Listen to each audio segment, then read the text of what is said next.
There is Louis Tiant's dad, who came over to watch his son pitch. You know, I got a letter saying down in Cuba he pitched against Carl Hubble and beat him a 1-0 ball game. They were calling him the Carl Hubble of Cuba. Luis Tiant Sr., left-hand pitcher. He's ready. And hopefully for the Red Sox, so is Louis Tiant, who needs the victory tonight. The Red Sox do to avoid elimination, and the last time we had a World Series decided in 6 games was in 1959 when the Dodgers beat the Chicago White Sox. Joe, do you get the feeling I did in talking to the Cincinnati hitters? They have not been impressed by Tiant's fastball. You've got to be impressed by these statistics that Alan Roth has come up in his success. But they really have not seen Tiant's fastball like the one he had against Oakland in the championship series. I tell you, he's been a different pitcher every time out there, and tonight is a brand new night. And to bring you the play-by-play, the man who has followed the Red Sox all summer, Dick Stockton. All right, Joe and Tony, Pete Rose stepping in. He said Tiant was tougher in Game 4 and takes the first pitch for a strike on the outside corner. Rose has 6 hits in 18 times up, has a double and a triple, and has driven in a run. And there's a line drive out to left field. Yastrzemski makes the one-handed catch. Well, this is not artificial turf, and you can dive and fall on this grass to your liking. I thought I detected Yastrzemski slipping a little bit on his initial step, but he recovers and makes a good play. The field is in good condition. There might be a soft spot here and there. Keep in mind that they can play shallow here in Fenway, and nobody plays left field better than Yastrzemski here at Fenway Park. And here's Ken Griffey, the number 2 hitter, the right fielder, has 4 hits in this World Series, 2 though against Louis Tiant. He has 2 runs batted in, the hero of Game 2 with his double that drove in the winning run. Breaking ball on the outside corner. I think Pete Rose made a good comment on his interview before the game, Tony. He says we would like to get some runs early against Tiant and just take an edge off of the big enthusiasm that the fans have for him here.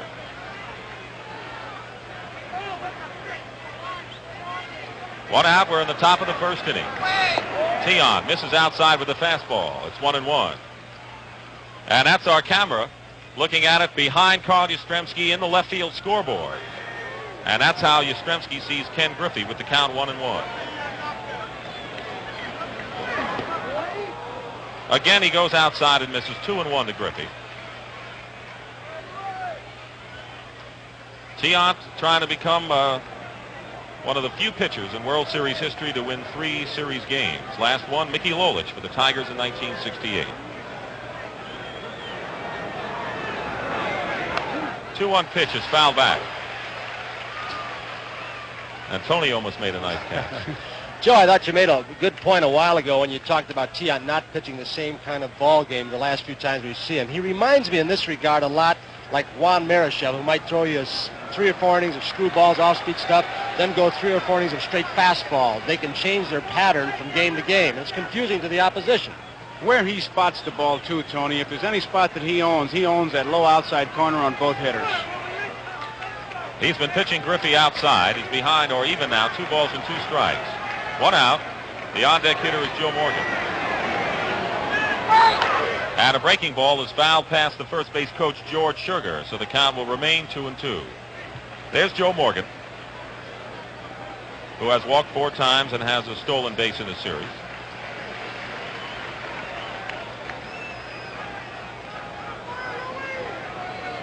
Listed as 34 years old. He'll be 35 November 23rd. That's been disputed.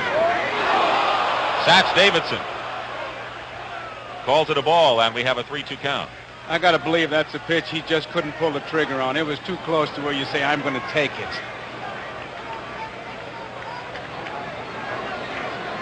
They play Griffey straight away. And the payoff pitch. And it's inside, ball 4. So Ken Griffey draws a walk. He has 1 stolen base in this series, and that's the first base runner of the game.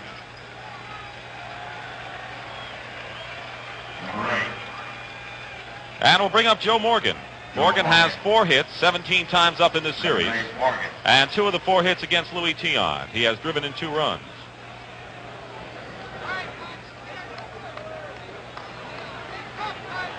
Cecil Cooper will hold Ken Griffey at first. Petrocelli on the grass at third.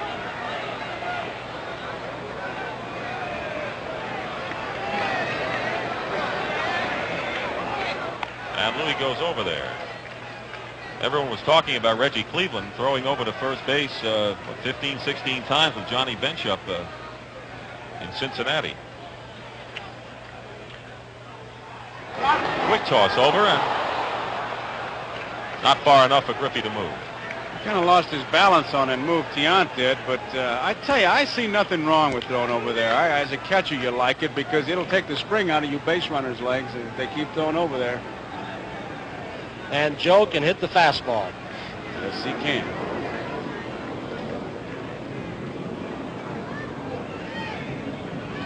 And Tiant's first pitch to Morgan is taken ball one.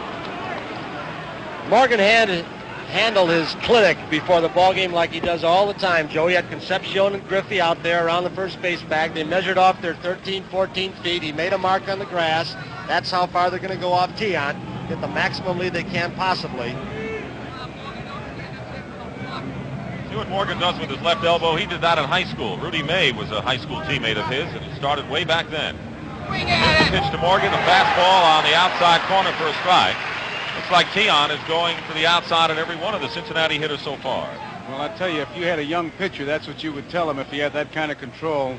Never mind what you throw it low outside, and you're about 3/4 of the way to the Hall of Fame.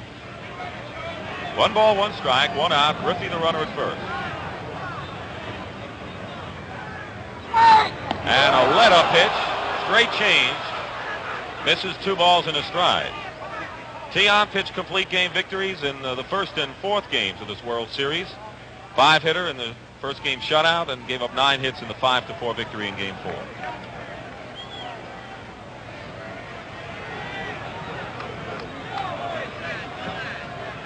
Two and one.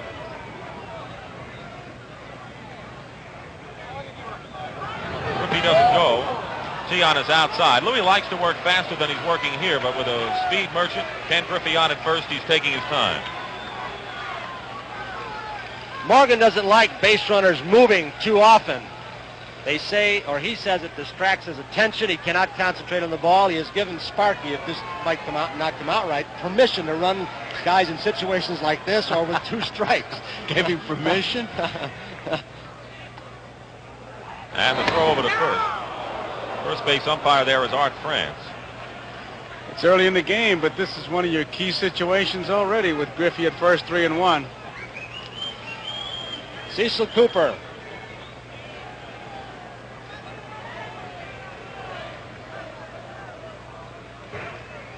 Three balls, 1 strike to Joe Morgan. And he pops it up. It's playable. Carlton Fisk behind the plate. And Pudge makes the tag. Tough play. Looked like that wind took it the last minute, caused Fisk some problems. But Morgan is out, 2 down. That's a tough play. That ball got above the stands here. Now Fisk finds it and with all the confidence goes after it, but watch it start to drift back and he just dances right with it. And Tiant right there. I tell you, that's a tough play.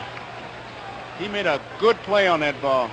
And Johnny Bench, the cleanup hitter for the Reds, has 5 hits in this series, but only 1 hit against Tiant. He's 1 for 8 against Louis. Has 1 homer and 3 runs batted in. 2 out. Griffey the runner at first. Burleson is playing deep at short. Petrocelli deep at third. They play Bench to pull. And there's a fastball for a strike. Well, Bench is a known pull hitter, Tony. But in Game 2, we saw what Johnny could do as he took the Bill Lee pitch to the opposite field to start a Cincinnati rally. They've been trying to keep the ball away from him, and he, of course, went that way, started to do it against Lee. But he knows the wall is out there, and the wind blowing out. Strike 1 to count the Bench. We're in the top of the first inning, no score. And there's a foul out of play to the right side. And Tiant quickly is ahead of Johnny Bench, 2 strikes. Joe, as far as I can recall, there is the flag that is an indicator which way the wind is blowing. A little bit higher than that, it's gusting even more. I think that pop-up, as you described it, Joe, to Fisk, is a good indicator of how that wind is blowing the higher the ball is hit.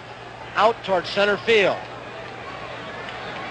Excuse me, Tiant's throw just 1 off-speed pitch. One off-speed pitch. Here's where I like to see him work when he's way ahead.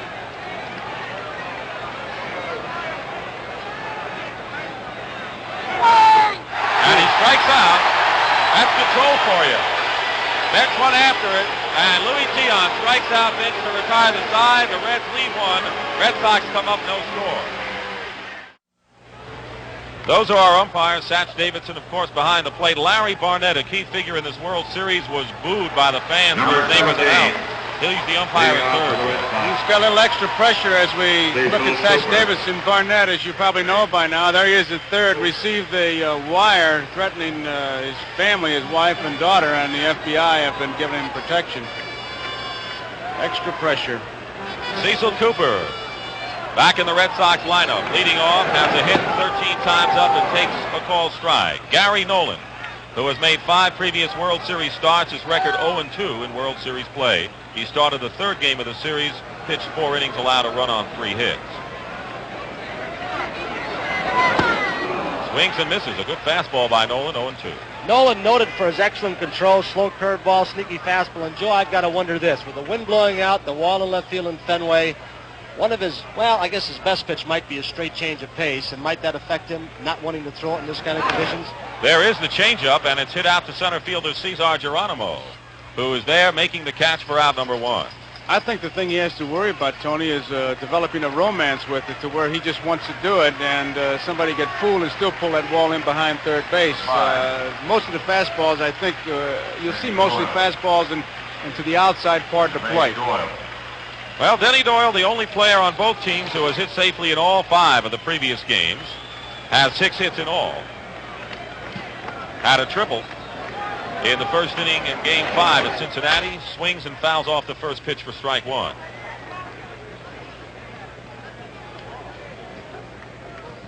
Gary Nolan, a 15-game winner this year, and a very impressive lifetime record. Here's the 1-strike pitch to Denny Doyle. It's a breaking ball outside. Nolan is another one of these pitchers who seems to look to the ground as he starts his delivery and then comes at you from an angle. And to many hitters, and I put myself in that category, it's distracting when they're not looking at you. Bounding ball, fumbled by Perez. Gets it over just in time to Nolan. Perez had trouble with it, but Doyle is out, 2 down. This telecast is presented by authority of Major League Baseball as we take another look at that play. Tony Perez, they're trying to get back in the groove after 3 days off. A little bit shaky, but he recovers nicely enough, and Nolan, of course, over in time to make the play on Doyle. Any publication, rebroadcast, retransmission, or other use of the pictures, descriptions, and accounts of this game without the express written consent of the Commissioner of Baseball is prohibited. Major League Baseball has the right of approval of announcers for this event. Carl Yastrzemski with 5 hits in this series. With 2 down, nobody on in the first inning. Ball 1.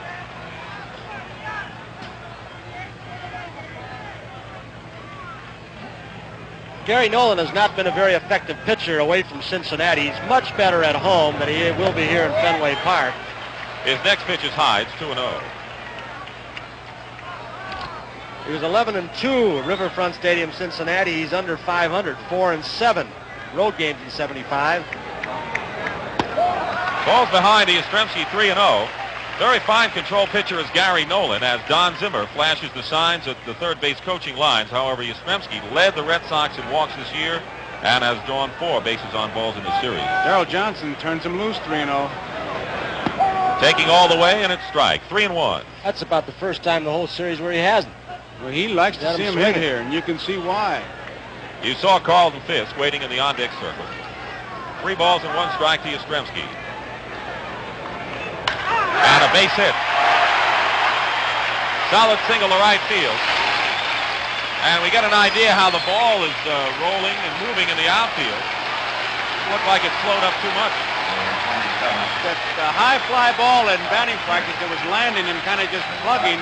But the ball, I tell you, the groundskeepers have just done a magnificent job here with that surface, that clay surface. It seems to dry up the field, and Joe Mooney and his guys really deserve a lot of credit.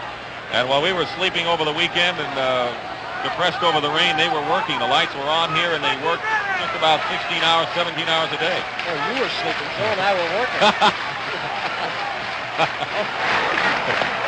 Carlton Fisk takes ball 1. 2 out. Yastrzemski is on base.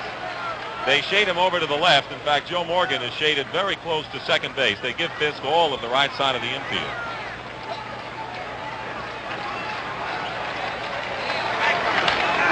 And that fly back-to-back singles by Yastrzemski and Fisk with 2 out of the Red Sox first. Sparky has already let it be known that if Nolan experiences any difficulty, he's going to get him out of there in a hurry, and he'll go to 7 pitches if he has to and save just Don Gullett. There's the Cincinnati Mets. No one going to the phone yet. There's Larry Shepard with the jacket. He's the Cincinnati pitching coach, and now we do have activity in the Reds bullpen. So Sparky not wasting any time. Jack Billingham, who was a bit peeved that the rotation was switched, and there's left-hander Fred Norman joining him in the bullpen. You use everyone in the 6th and 7th games of the World Series. Here's Fred Lynn. 5 hits in the series, 2 runs batted in.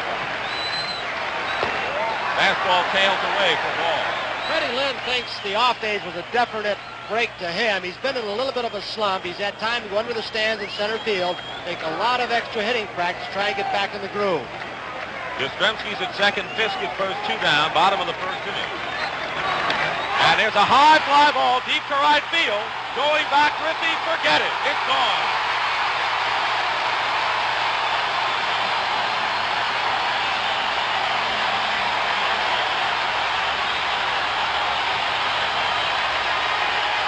And this place is rocking. And Tony, the words just out of your mouth. Fred Lynn got the rest, and he hits a deep home run in the bleachers. He is one of the smart young hitters to come into this game in a long time. Joe, take a look at this swing. I tell you, he levels it out in a hurry. Perfect bat control. And look at that follow-through. He worked at it yesterday and the day before, and it paid off for him. That was not a Gary Nolan type pitch. He does not throw many balls right down in the middle of the plate like that one appeared to be. He's on the corners usually. Ball 1 to Rico Petrocelli. Now he takes a strike. Fred Lynn has his first major league home runs. Have a hunch he's going to hit some more before he's through. Petrocelli, along with Rick Burleson, the leading hitters in the series with 7 hits apiece. Red Sox lead it 3-0. 2-1 the count to Petrocelli. Nolan and, check that, Norman and Billingham working in the Reds bullpen. And that's deep to center field. Going back, Geronimo on the warning track makes the catch. Petrocelli hit that ball hard. 3 runs, the big ball, Fred Lynn's home run. After an inning, it's 3-0. Tony Perez. They're still buzzing over Fred Lynn's 3-run homer to give the Red Sox a lead. And if the Red Sox do win, we'll be back here tomorrow night for Game 7, the deciding game of the World Series. It's quite a shot with our handheld camera. It's on the roof down the left field line, and you see Petrocelli with that nervous habit of smoothing out those rough spots in the infield, and there he is. Luis Tiant got a 3-run lead. Tony Perez leading off the second inning for the Reds, takes a breaking ball inside. Perez has 2 hits in the series, both home runs. He is hitless in 8 times up against Tiant. And did he break out of his World Series slump in that 5th game in grand style? Slow curve, delay call by Davidson, the count 1-1.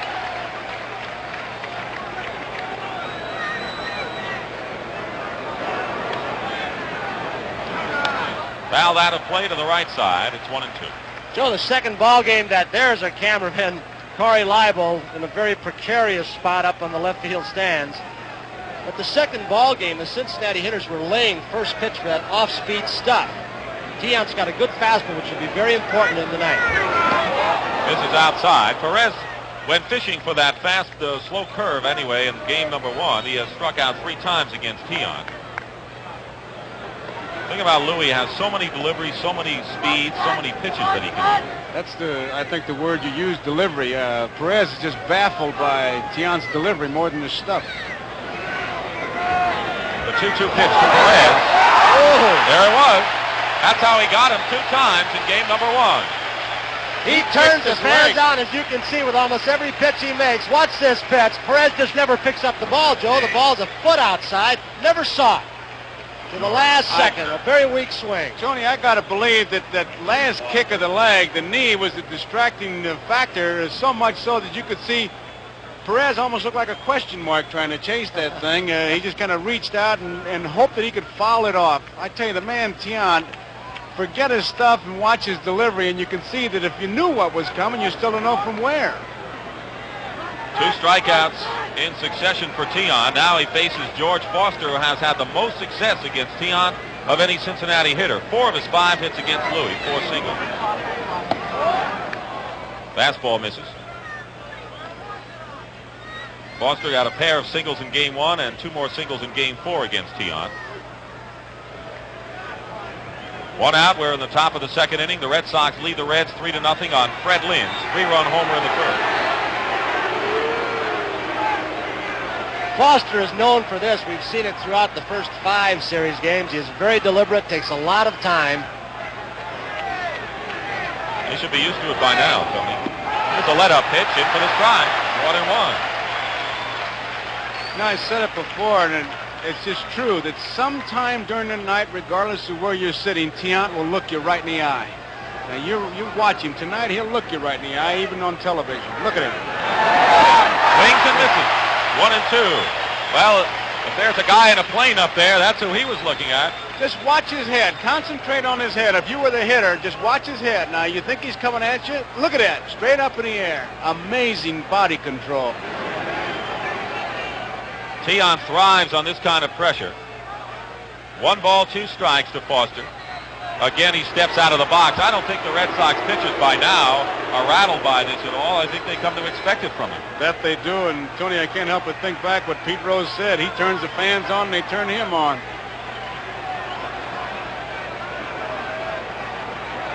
Petrocelli moves back a few steps at first. Foster gets a piece of it, fouls it back. Tiant made the statement after his great ball game against Oakland in the championship series about the fans here. They make me do what I don't think I can do. Does that make sense? It certainly does, because he does what you don't think he can do. 1 out, nobody on. A ball, 2 strikes to George Foster. And he pops it up, foul territory. Cecil Cooper. 2 out.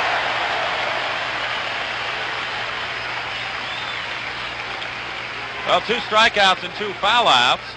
The first 6 men to face Tiant. Dick, we heard so much about, as we look at the Red Sox bench, Eddie Poposky, we heard so much about Luis Tiant's cold, his heavy cold. And today, nothing before the game. No, and Dwight Evans, of course, was the one who revealed it. A lot of the players have had colds. They've had them all season long from time to time. And, of course, you played the game. I think that could be overdone. I think you're playing the game, and Fred Lynn once told me, he says he plays better when he has a cold. I wonder if he has one tonight. 2 out. Dave Concepcion takes a fastball, strike 1. Concepcion has 3 hits, 1 of them a home run in this series, 3 runs batted in. Well, that's one of the stories during the rain delay that we had. Everything is fouls it back. If you have a hangnail, that's going to come out. Well, everything is so magnified that he probably had an advanced case of postnasal drip, and they said it's a heavy chest cold because it was the World Series. But I tell you, he's a master out there. Here they go, the fans. Trying to pick up Louis. He loves it.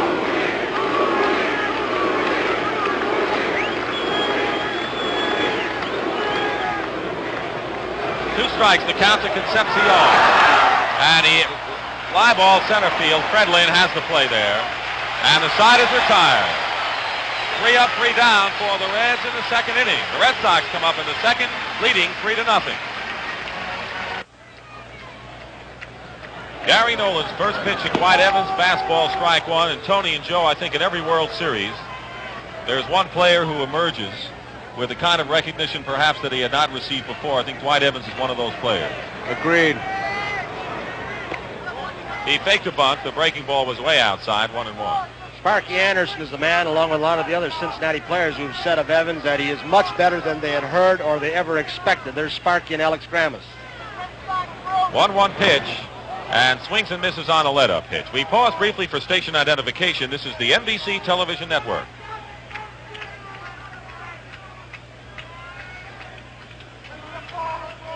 Dick Stockton with Joe Garagiola and Tony Kubek. Fred Norman, the lone pitcher working in the Cincinnati bullpen right now. Billingham had joined Norman in that first inning. 1-2 the count to Dwight Evans.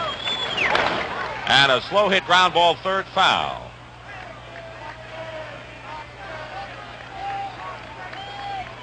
Evans has 6 hits in this series, 1 homer, 4 runs batted in. It was a big home run, a 2-run drive that brought the Red Sox back from a 5-1 deficit. He's been a key man at Tripoli got too. I think Burleson, Petrocelli, and Evans have really stolen that spotlight. Again, the 1-2 pitch. Curveball, he's out of there. First strikeout for Gary Nolan as Evans is called out. He broke off a good curve there, best one for him in this game. He has a good curveball, good control of it. He changes speeds on it. He's the kind of guy, Joe, he gets the reputation of being a curveball or off-speed pitcher, and his fastball becomes that much more effective. As you mentioned, Tony, Rick Burleson has also drawn the raves of Reds manager Sparky Anderson.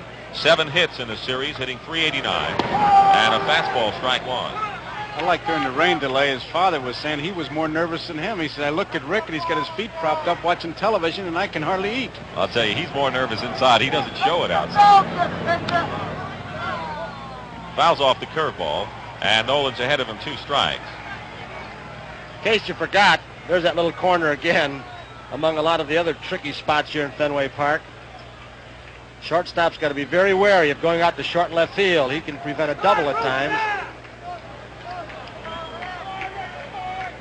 1 out, 2 strikes to Burleson. Last of the second, 3-0 Boston. Fastball. That was an interesting shot to this extent. I just wonder if Burleson can reach that outside corner. It looks like he's a long way away from the plate. They've been jamming him so much, he's backed off. Tony Perez will make the play himself for the second out. Well, Burleson likes the ball out over the plate, but sometimes he goes after those high fastballs, those high outside fastballs, and that's what pitchers like to feed him. Well, here's Louis Tiant with 2 out in the second inning. Tiant getting the hand of the packed house here at Fenway. 2 hits and 6 times up, has walked twice and has scored 2 runs. He's got a chance to lead this series with standing ovations before it's over with. There's a strike. Nobody going to catch him now. No, I don't think so. 2 down in the second. Waved at a curveball. The way he's been swinging the bat, I don't think he's going to see too many fastballs anymore. He's been swinging it pretty well the first 2 times out. There's the scoreboard look at Tiant as he takes ball 1, strike 2. That's the shot from inside the left field scoreboard at Fenway Park. 1-2 to Tiant. There it is. And there's called strike 3. Well, Gary Nolan settled down in the second inning, strikes out 2 of the 3 batters he faces. We have completed 2 in game number 6 of the World Series. Red Sox leading 3-0. Well, I think that pretty well says it all. If there's game number 7, we'll be here. NBC will be here with game 7. And we begin with the baseball world at 8 o'clock Eastern time. What do you got in store in your baseball world tomorrow? Well, tomorrow will be the day that they'll start with their backs are to the wall. There's no tomorrow cliches. And we got to go into the meeting. See, we're going to what we call a hostility room. We fight it out. But I'm voting for the animation piece on cliches. You and Jenny Sight really go to it, your producer? Oh, yeah. Cesar Geronimo leading off the 3rd inning against Louis Tiant. Geronimo 3 hits and 5 times up against Tiant. Fastball, strike 1. Geronimo 5 hits in all in the series. And we have a pinch hitter waiting on deck for the Reds. Terry Crowley as Sparky Anderson wants to get some runs here. Called strike 2. Norman has been working in the bullpen, and with Cooper, Doyle, Yastrzemski, and Lynn, 4 left-handed batters in the first 5, I would think Norman will come in. And there's Crowley, former Baltimore Oriole performer, waiting on deck. Tiant's 2-strike pitch. Geronimo takes it inside. Tiant today is showing the Cincinnati Reds he does have a good fastball. He's thrown mostly fastballs up till this point, and he's had a pretty good one at times. Here's the 1-2. Gets a piece of it, fouls it on the screen. You think he throws a Cuban palm ball? I don't know, Tony, if he loads one or not. I don't think he really needs it. The thing that I'm just amazed watching him pitch is this great control to the outside corner, that low outside pitch. I just think it's marvelous to watch him, how consistent he is with that pitch. Again, the 1-2. And Geronimo swings and misses. Looks like the Red batters are a bit confused in the first 3 innings at least.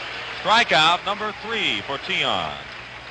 I tell you what I'd like to see. I'd like to see a scouting report as Geronimo walks back and Crowley comes up. I'd like to see there is a availability in Crowley being used now. Those fellas all can come off that bench. I'd like to see a scouting report on Tiant to see what he throws.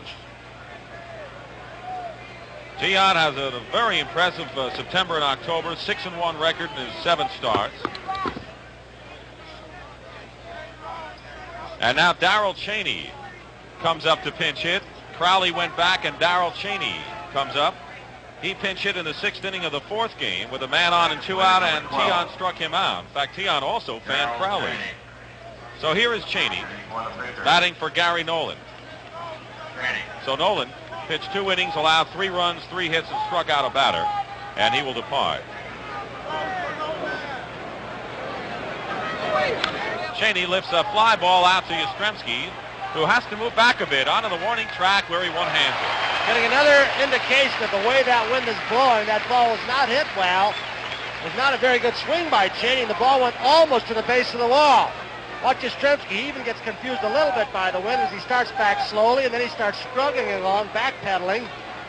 The wind is blowing very hard, high in the air, in a ball of that nature.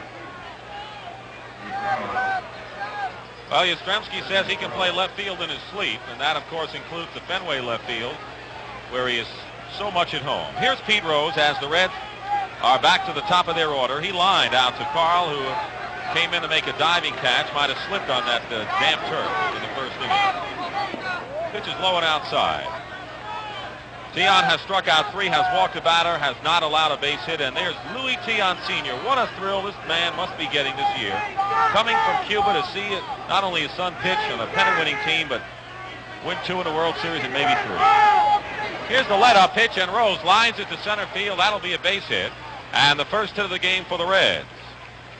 So Rose now with his 7th hit of the series. Dick, I did an interview with Luis Tiant for the Today Show, and what a heartwarming thing to hear that great pitchers say that God gave me 2 things I wanted this year: my family to come to see me and play in a World Series.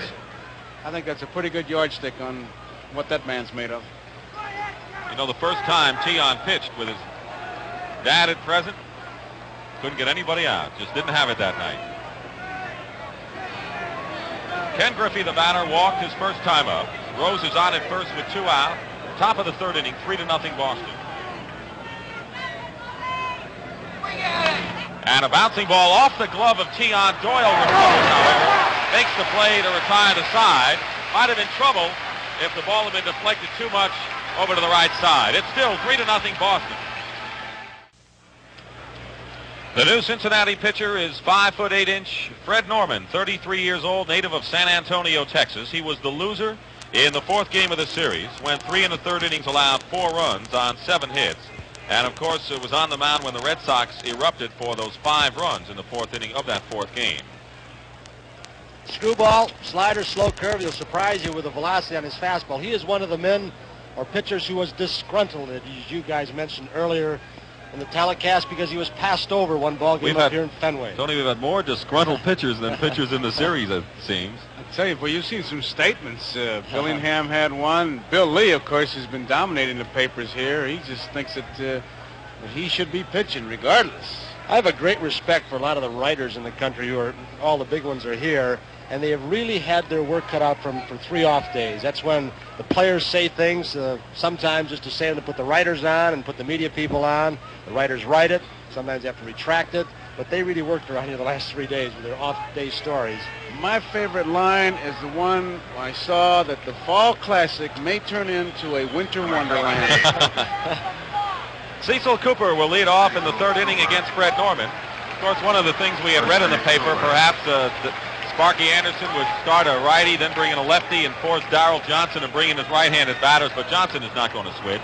Cooper and Doyle are effective against left-handed pitchers.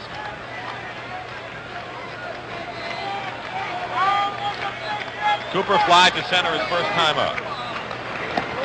There's a ball outside. It was a breaking ball. Darrell Johnson. What a job he's done all season long, managing his pitching staff in Fenway. That's on the corner.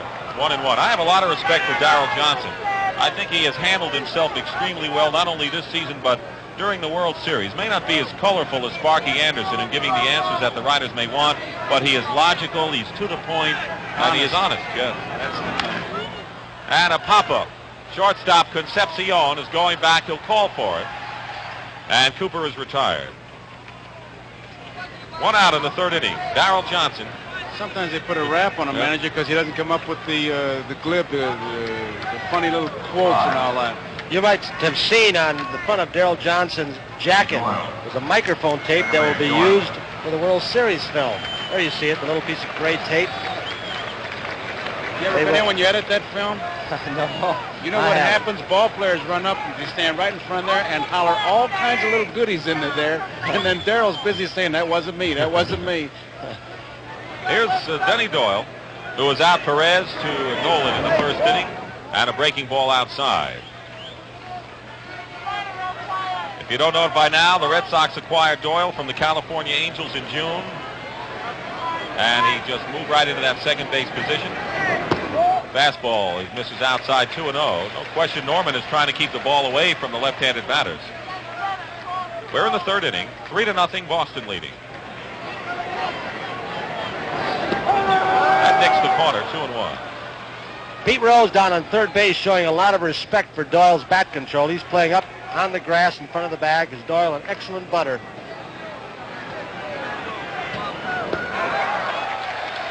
Three balls and a strike. Not only can Doyle bunt, if you pitch him inside, he can pull the ball, as he has done as Don Zimmer, the 3rd base coach.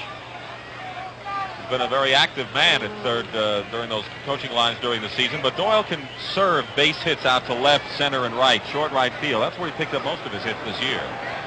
3 balls and a strike. And there's a base hit down the right field line into the corner, and the ball gets away a bit from Griffey. Doyle will hold it second with a double.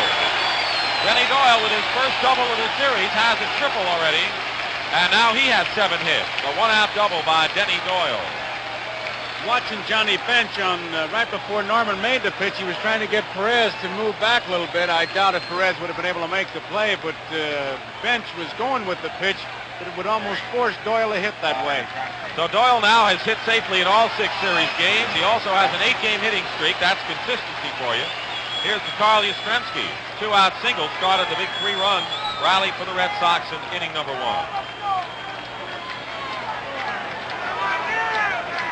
In that first inning with 2 out, Yastrzemski singled. Fisk got a base hit, and Lynn homered into the right field bleachers to provide all the runs of this game. 3-0 to score. There's a ball.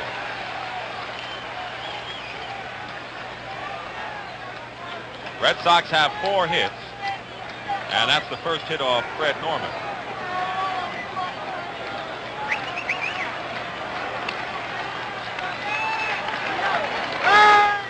And he takes the big cut, fouls it back. 1-1. Michael Ford, President Gerald Ford's son, part of this packed house tonight here at Fenway Park.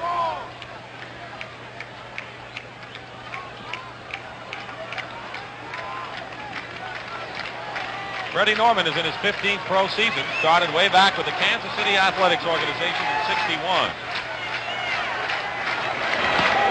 And there's a strike.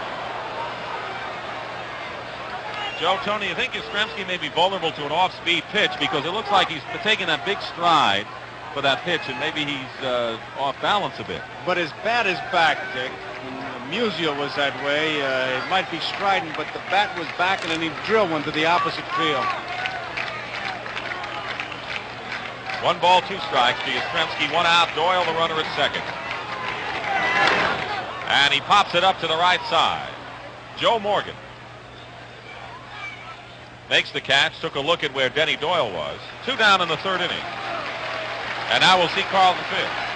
Now you got 2 outs. There's Jack Billingham warming up. 2 outs, first base open. Left-handed pitcher facing Fisk. I got to think twice with Freddie Lynn coming up next, a left-hander, and I might put Carlton Fisk on in this situation. I would think they wouldn't give him anything to hit, or maybe Sparky will take the monkey right off his back. I think he is, and he put him right on. You like to see that, managers. I used to hate it when they come out and say, don't give him a good ball to hit. You wants to chase it fine this way. He takes all the pressure and they put him on, and that's the way it should be. Well, it's a percentage move all the way. It gives you the force, of course, at several bases, and Fred Lynn will be coming up, and despite the fact he did hit the 3-run homer in the first inning, that was against the right-hander Nola. Now he's facing a left-hander. Lynn, during the course of the year, Dick, has been somewhat effective, I think, against left-handed pitchers. Of course, he doesn't see as many up here in Fenway Park. A little tricky move.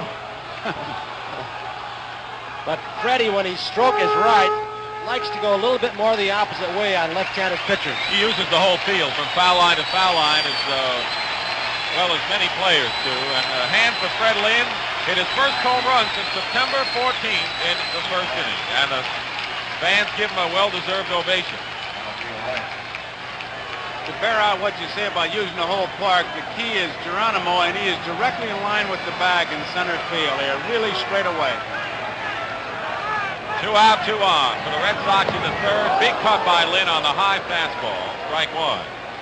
Lynn is the first rookie to hit a home run in the World Series since Reggie Smith, who was with the Red Sox at the time, hit a pair against the Cardinals in '67. Look at him lining up with the bag. Geronimo in center field. He's got a lot of room in his ballpark. 1 strike to count. And a breaking ball outside. Carlton Fisk is getting off first base. There's Doyle on second, but Fisk is getting off a long way, and he was really looking in, Joe, at Bench's signs. And Bench, with that quick throwing arm, you might see Tony Perez sneak up behind him. Well, he can see him from there, I guarantee you. The 1-1 pitch. 2-1 now to Lynn. Freddie wanted that pitch. Fred Norman, that is. We got 2 Freds working against each other. Marky Anderson, as you mentioned, Tony, will use just about anyone, and he already has started that routine. Now, what will that mean for tomorrow? Does that mean people like Billingham and Norman may not be as available as much? Better hoping that Gullett makes it to the park. 2 balls and a strike. He holds up but takes a call, strike 2. 2 balls and 2 Dick, strikes. if it goes to the 7th game, that is if Boston wins, they're going to use everybody again tomorrow if they have to. They got all winter long to rest. He'd be more prone to do it tonight, though. He'll go a whole lot longer with Gullett, who is his ace. 2 balls, 2 strikes. 2 men out, last of the third inning. Doyle is at second, Fisk at first. The Red Sox lead the Reds 3-0. And a full count now on Fred Lynn and the on-deck hitter, Rico Petrocelli.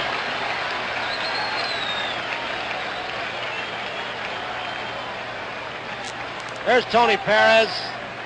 Fisk in front. He's been peering down at the signs. You see everybody moving in the infield as the pitch came to the plate. The runners will be going on 3 and 2. There they go. The payoff pitch, ball 4. Well, that'll load him up for Petrocelli. And now if Sparky goes with the percentages, he may be out there and bring in Jack Billingham. Here he comes. Well, he's got to think of a couple things, I believe, Tony. Number one, that Petrocelli, especially with men on base, is a first ball hitter. And many times when the pitcher gives up that base on balls after the intentional walk, the danger of, well, I'm going to get ahead of this guy and put a little extra, but it'd be right down the middle in a bad spot. And that's a little tough to do it with Petrocelli. He looks like he's indicated he's going to make a move. Norman leaves, and we're going to have a revolving door policy as Billingham comes in. So there's a break in the action here at Boston. The score, Red Sox 3, Cincinnati nothing. 32-year-old Jack Billingham, who has a fine sinker ball, is making his second series appearance. He started game 2, worked 5 2/3 innings, allowed 2 runs, 1 of which were earned, and had no decision in a game eventually won by the Reds 3-2. And as I recall, Jack Billingham was upset too that he was passed over for this starting assignment. Billingham pitched well the second game up here for Cincinnati. He's the kind of pitcher, when he's right, is very effective in this kind of ballpark with that sidearm curve, slider, and low sinker ball. Well, he's pitched well in World Series play. 3 runs in 9 innings of pitching, a 1-0 record. Now he'll have to face 19 innings, that is. Rico Petrocelli flied out to center field, but hit the ball deep to Geronimo onto the warning track in the first inning. Bases loaded, 2 out, bottom of the third inning, 3-0 Boston. And he chops it foul behind the plate. Doyle, the runner, is at third. At second, Carlton Fisk and Fred Lynn, who has a home run and a base on balls on at first. So this is the kind of situation as a catcher with the bases loaded. You hate to make snap throws, but Tony Perez is sneaking up a little bit closer on Freddie Lynn at first base. This is outside. But the only way you would do it, Tony, would be one of those I'll be there kind of plays without pitching out, where if you got the ball, the first baseman would answer you and say, well, if you get it, I'll be there, so throw it. But you got to make sure he's going to be there, because with the bases loaded, you may throw yourself into a triple. Big cut by Petrocelli, and he misses. A ball and 2 strikes. There's Dwight Evans in the on-deck circle, who hopes he has a chance to get up to bat. A ball, 2 strikes to Petrocelli. 2 out, the bases loaded. And Petrocelli goes after a sharp-breaking ball way outside, and the side is retired. Billingham does the job. And after 3 innings here at Fenway Park in Game 6, Boston. This is a big story of this World Series. 4th inning, Joe Morgan will lead off. He fouled out to Carlton Fisk in the first inning. The Red Sox 3 runs, 4 hits, no errors. The Reds no runs, a hit, and no errors.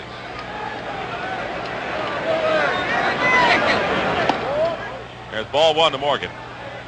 With 2 out in the 3rd inning, Rose got the first Cincinnati hit, a line drive to center field.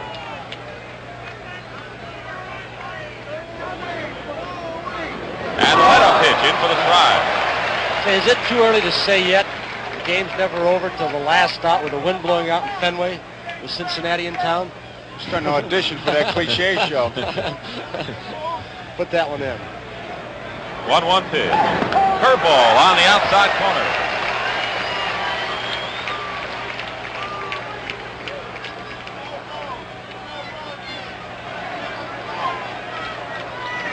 One ball, 2 strikes to Joe Morgan, leading off the 4th. And a ground ball, second base, Denny Doyle gobbles it up. 1 out. Well, Tiant started the game with no earned runs in his last 36 innings at Fenway Park. So you talk about pitchers being effective at home or away. Tiant loves pitching in this arena.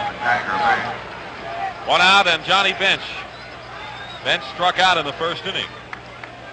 Let's see if he works on him the same way. Remember, Bench chased a bad ball the outside part of the plate.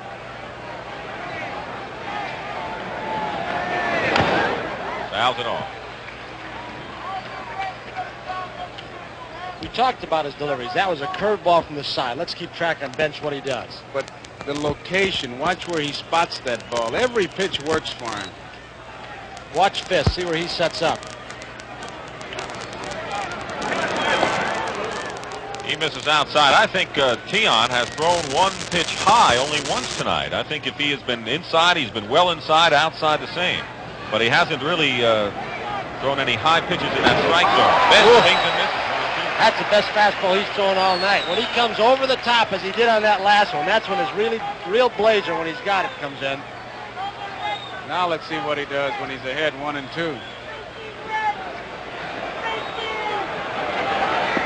He's out. Low curve, and Johnny Bench goes down for the second time. 4 pitches to Bench, 4 different deliveries. Sidearm curve, he started with sidearm fastball, overhand fastball, then an overhand curve. What do you look for? 4 different deliveries, and where were all those 4 pitches? All away. All away, and 1 of them was up, 3 of them were down. You couldn't hit him with 7 bats when he makes pitches like that. Tony Perez knows what it's like to strike out against Tiant. He's manned 4 times. There's that hesitation pitch. I thought they outlawed that with Satchel Paige. That should have copyrighted that one. Tony Perez has 2 hits in the series, both home runs. On the corner, fastball. Right there. Mixing his pitches beautifully tonight. Tiant has the count 1-1 with 2 out in the 4th. And I'm sure the 3-run lead that he has isn't hurting his showmanship at all either, Joe. No way. 2-1. John Havlicek and his beautiful wife Beth looking on. John about ready to start another season with the Boston Celtics. 2-1 pitch. Perez almost went after a breaking pitch. It was outside. 3-1 now to Tony. I bet that Havlicek would like to have that built-in fake that Tiant's got.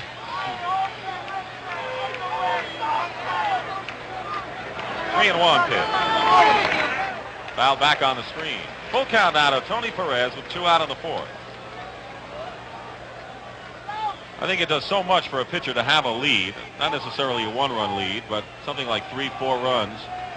Just really changes the complexion. In game 1, Tiant, of course, had to battle Don Gullett until they got the 6 runs in the 7th inning. He's breathing a bit easier tonight. Here's the payoff pitch to Perez. Fastball. Perez fouls it back. Dick, you're right. You don't have to be a nibbler. You can go right after him, which Tiant is doing. Throw strikes with any of a couple of different pitches. The difference in the thinking is you don't throw what you have to throw. You throw what you want to throw. You got that lead. And you're nothing. I wish I'd have said that. That's pretty good. Write that down in case we He play hasn't tomorrow. written down. He's been waiting to use this. No, Tony. I haven't. I haven't got nothing written down. You guys are rotten. All right, here's the payoff pitch again. And Tony Perez, line drive, and it's past Doyle. Sharp hit, and Perez has a single. There's Dwight Evans. Likes to play a little decoy out in right field. Was hoping maybe Perez would move, and he didn't. So that's the second hit of the game for Cincinnati. A 2-out single by Perez. Rose got the first hit, a 2-out single in the 3rd inning. Brings up George Foster. Foster fouled out to Cecil Cooper at his first time up. That Foster does everything he can to distract that pitcher from his own score. Now, he knew his shoe was untied, but he waited till he got in the batter's box. Little gamesmanship, nothing wrong with it. 2 out, Perez at first. He has a stolen base in the series.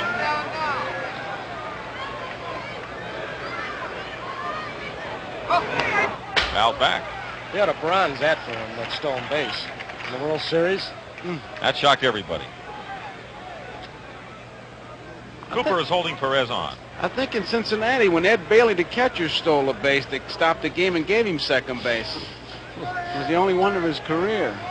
Alvin Dark took third base away and threw it into the stands this year when he was upset with the umpire call. That's right. Picked it up and walked away with it. Strike 1 pitch. Breaking ball, check swing, ground ball. Burleson goes to Doyle, and the ball gets away.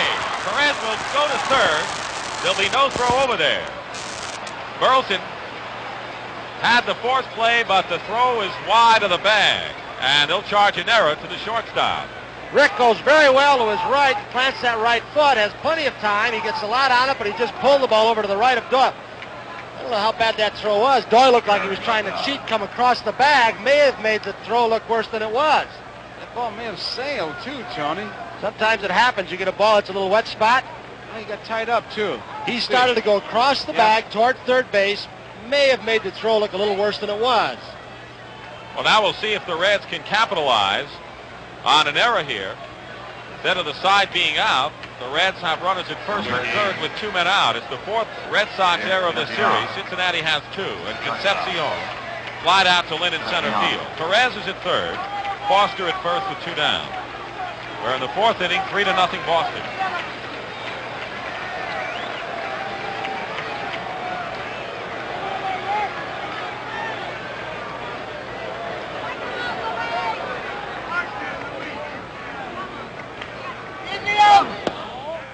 Just misses outside. Ball 1. Tony Perez, who singled and went to third on the error. Foster, who was safe. 2 men out.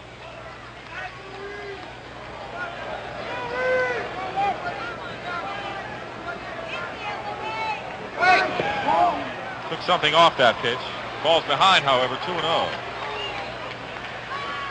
Well, the Reds have not had a runner as far as second until now. Perez is at third. Clay Carroll is in the Cincinnati bullpen. We can expect to see just about everyone but Don Gullett out there tonight.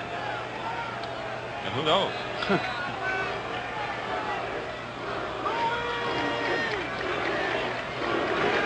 Crowd beginning their Louis chant now with the count 2-0 on Concepcion.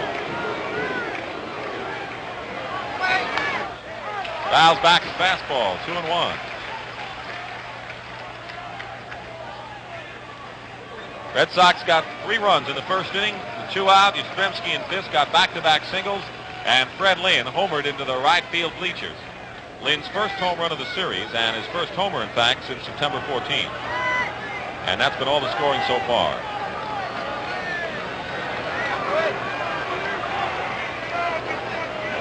The 2-1. On the inside corner, says Zach Davidson. 2 balls, 2 strikes. Good fastball by Louis. On the black. There's Perez at third. Foster and Cooper holding him on. 2-2 now with 2 men out.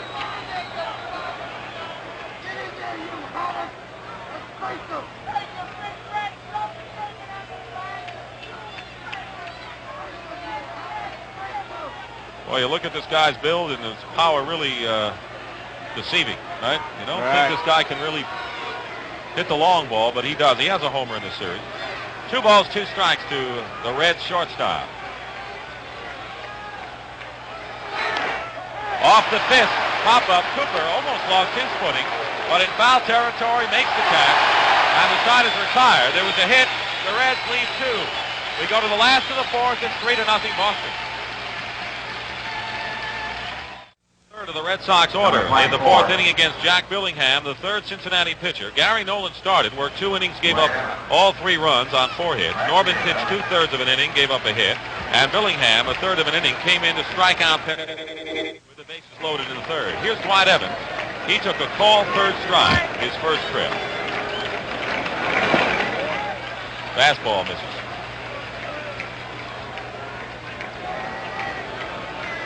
So Billingham upset at not being the starter in this game, seeing action here. Evans fouls it off at the plate, 1-1. Evans' bat from the right side has been very important in the outcome of this series, with the absence, of course, of Jim Rice. They need his right-handed bat going so they can't pitch around some of the other left-handed hitters, and also Carlton Fisk. 2 balls and a strike. Dwight Evans, 23 years old. Cuts and misses 2-2. In fact, when you have the outfield of Rice, Lynn, and Evans, Evans at 23 is the senior member of this outfield. What happened to Evans the second half that he started going so well? What did he change? I think he got a chance to get in the lineup. I think he has to be in there. He might have lost some confidence early in the season. This is fouled back, 2-2. And I think once Dwight got the groove, he was all right. You know, he's tough on himself, as you know. It's that old baseball or even football, I guess any sport, you can't play unless you hit, you can't hit unless you play. It's 2 for you. The 2-2 pitch to Evans. That's out to right field. Griffey really has to run for this one. Won't get it, and it's into the stands for a ground rule double. Well, Evans just went with a pitch to the opposite field, and that'll be the second double of the game for the Red Sox, and their, let's see, 6th hit. Ken Griffey with that great speed, but there's a lot of room out here in Fenway Park in the right field sector.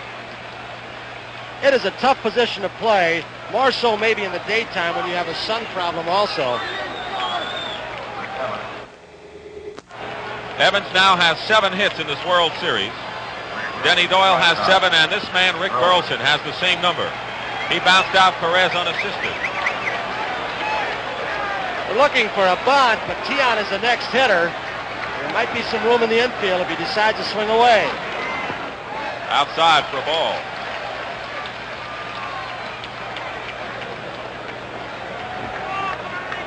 Look at how many openings there are when that shortstop and second baseman start cheating. Rose comes in, Tony Perez comes in.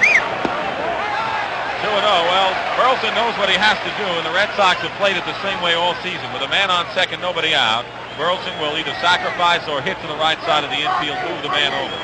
This has been a standard operating procedure for the Red Sox all year. He'll try to hit it to the right side. Instead, the count goes 3-0, and Don Zimmer will flash the signs, and as you mentioned, Joe, Darrell Johnson has given the green light a lot of times on 3-0. He did it one time in this series, Joe, and Burleson got a big base hit. You can't be sure that he's taken. 5 hits for the Red Sox, 2 for the Reds. 3 balls, no strikes. Burleson taking ball 4. You know what Louis is going to be up there doing with first and second and nobody out, and Zimmer wants a conference with him.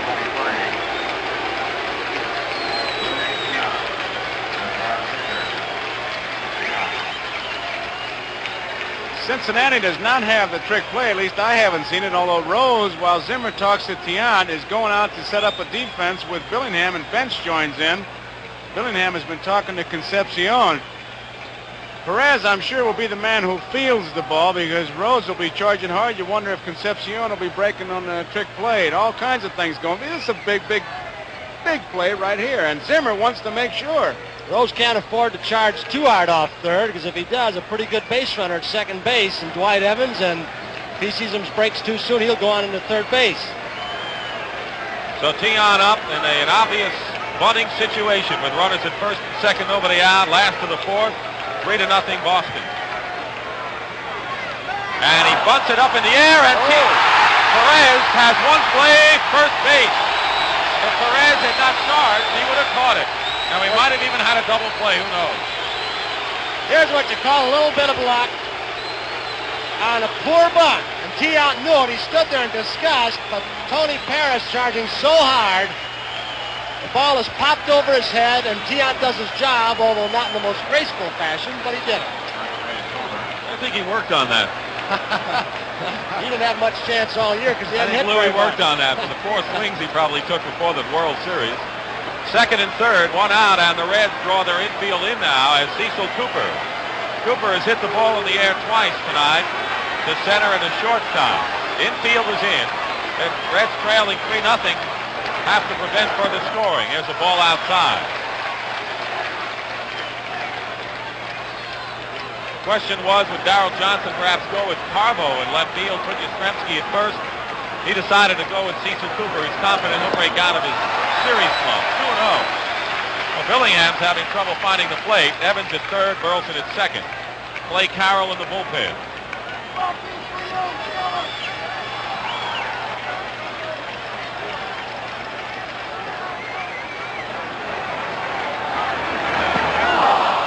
And Cooper misses 2-1.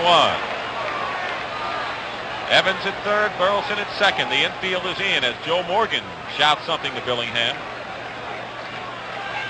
We're in the last of the fourth. One man out.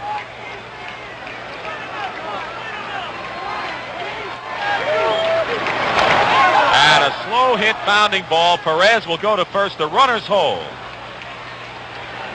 2 out. Evans couldn't go. Burleson is on at second. 2 men out. And it'll be up to Denny Doyle to see if the Red Sox can add to their 3-run lead. Dick, have you seen Doyle any time during the course of the year in this situation? If they play too far back with his bat control, lay down a bunt, try and score that runner for third? He has not done it this year in that situation. I'll tell you what he's done in the series, though, Tony, with men on. He's chased that first pitch. They get it close, he's going to go to whacking. Rose is up. He's looking for a possibility of a bunt.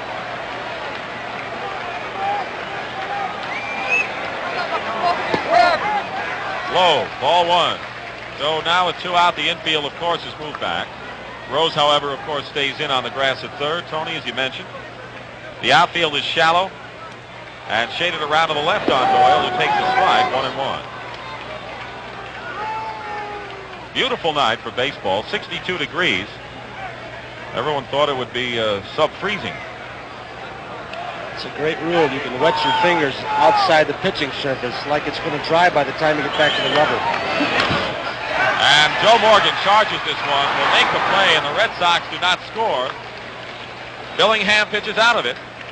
There was a hit, 2 men left. That's our score.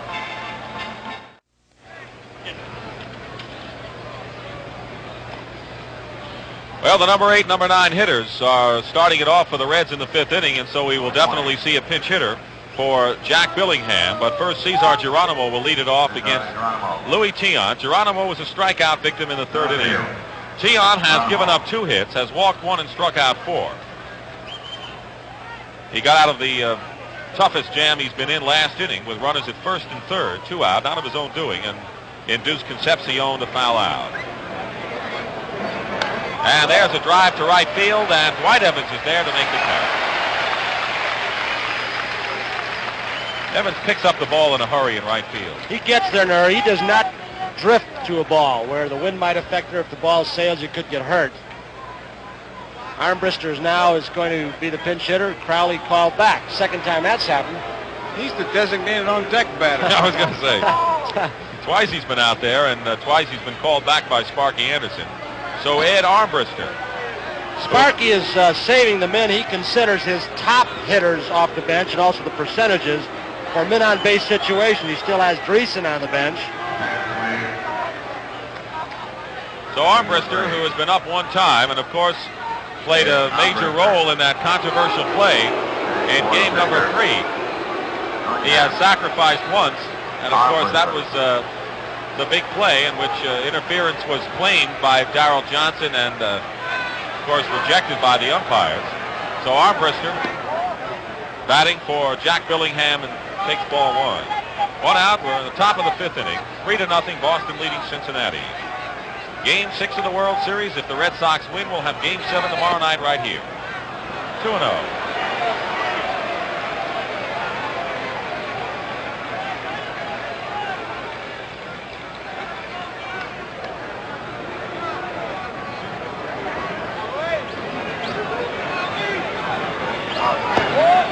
Fastball is high. Tiant falling behind Armbruster, the second pinch hitter to face him tonight. Armbruster sacrificed in the 9th inning of game number 4. On the corner, fastball, 3-1. He's really hitting those spots tonight, Joe. Amazing. His grandma's flashing a bunch of signs. They got to get base runners. Armbruster's looking. I'd be surprised if he's turning them loose.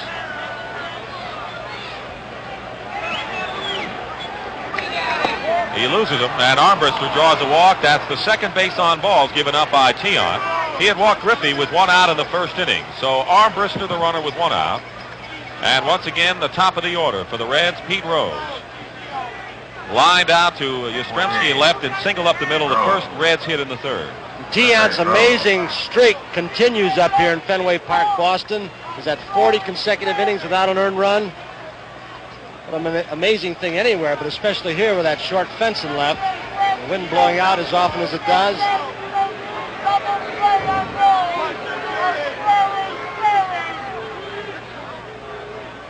Armbruster does not go, and Rose bunts it foul into the crowd. Well, Joe, he talked about the wind blowing out, and after the first 2 games of the series, no one hit the ball off the wall. We've had 1 home run. Where was it? Right field bleachers. That's right. Never fails, man. They'll do it every time. 1 strike to Rose. 1 out, Armbruster, the pinch hitter who had walked on at first.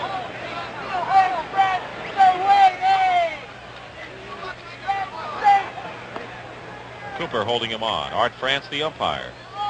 Dick Stello and George Maloney are the foul line umpires in this game. Stello of the National League, Maloney of the American. And a shot from right fielder looking into the plate.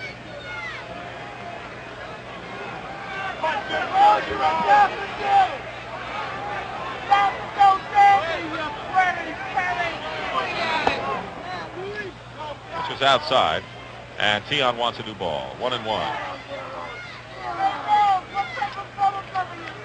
Native of Havana, Cuba, now he lives in Milton, Massachusetts. Luis Tiant. Pitch for the Indians, the Twins, before joining the Red Sox in '71.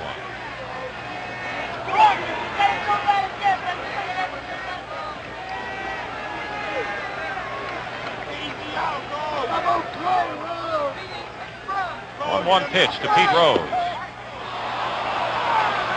Fisk held it there. Didn't get the call. It's 2-1. That last pitch was a good look from our center field camera right into Louis Tiant's glove. We can take you with some of these powerful lenses, places that you can't get if you're in the ballpark. 2 balls and a strike to Rose. Reds trying to get something going here in the 5th inning, trailing 3-0. They can win the World Series with a victory tonight. On the outside corner, fine pitch by Tiant, and Clay Carroll, who will come in and be the 4th Reds pitcher in the bottom of the 5th. You've heard the expression many times, he just will not give in, and Tiant, with Armbruster at first base, Tiant will just not give in. He just goes to that outside corner. He'll not throw it down the middle. He'll make you hit the pitch he wants you to hit. 1 out, 1 on, 2-2 to Pete Rose.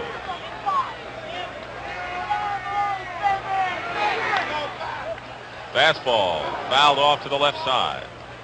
And the ball bounds onto the field. So Ed Armbruster goes back to first. He had walked with 1 out. Rose with 1 hit and 2 times up tonight. He has 7 hits in this series. 7 for 20.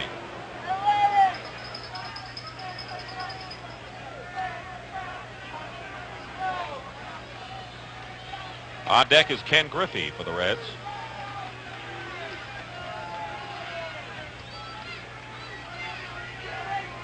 2-2 pitch. And the count runs full to Rose.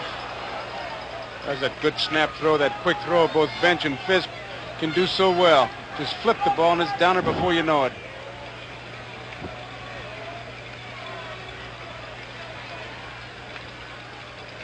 Tiant had a base runner in the first, Griffey with a walk. Rose with a 2-out single in the third. Perez with a single in the fourth with 2 out, and an error had runners at first and third. Now it's 3-2 to Rose with Armbruster on. The 3-2 pitch, Armbruster goes, and Rose fouls it back right in here. I've got a catcher and a shortstop, and I had to make the play, and it was off my hands. I ducked it, man. So did Ned Martin. Get the white flag out. Ned assumed that married man stance. He ducked right under the chairs.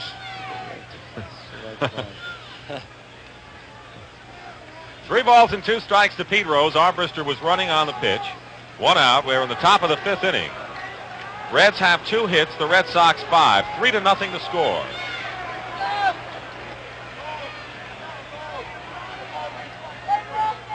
Again, Armbruster on the move, and Rose lines a base hit to center field. Armbruster will try to go to third, and Lynn will throw to second.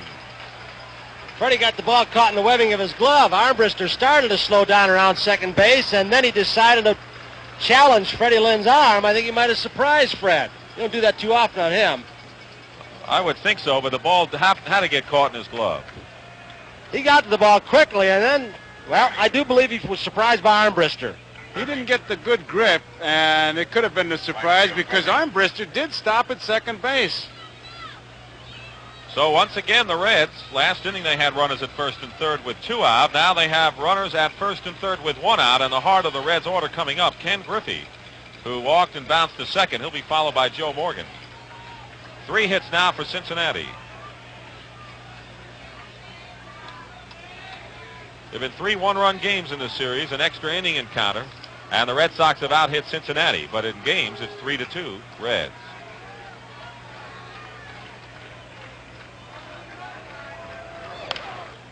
That'll be out of play to the left side. How would you look at that lead that Pete Rose had off first base? He was a couple of strides off and leaning heavily back toward first. Respect for Tiant's move.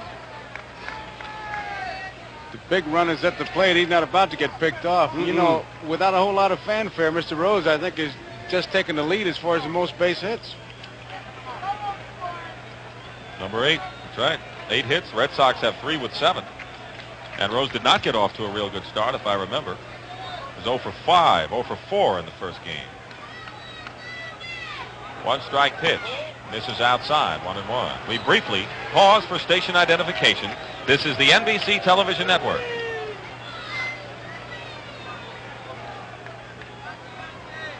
This is Dick Stockton with Joe Garagiola and Tony Kubek at Fenway Park, Game 6 of the World Series.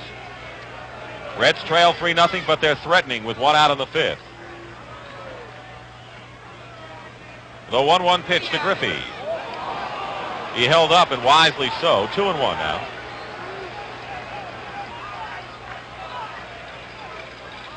Cooper holding on Rose at first. Armbruster at third. These are the kinds of situations where Tiant has come up with a big pitch throughout this series. Men on base, the hitter ahead of him.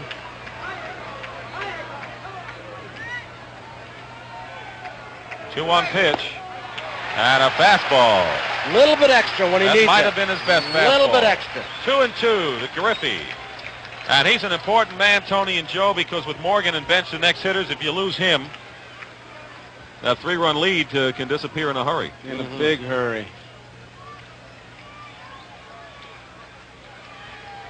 Boy, that was a good pitch, Tony. He needs another one right now. 1 out, 2 on, 2-2 the count to Ken Griffey.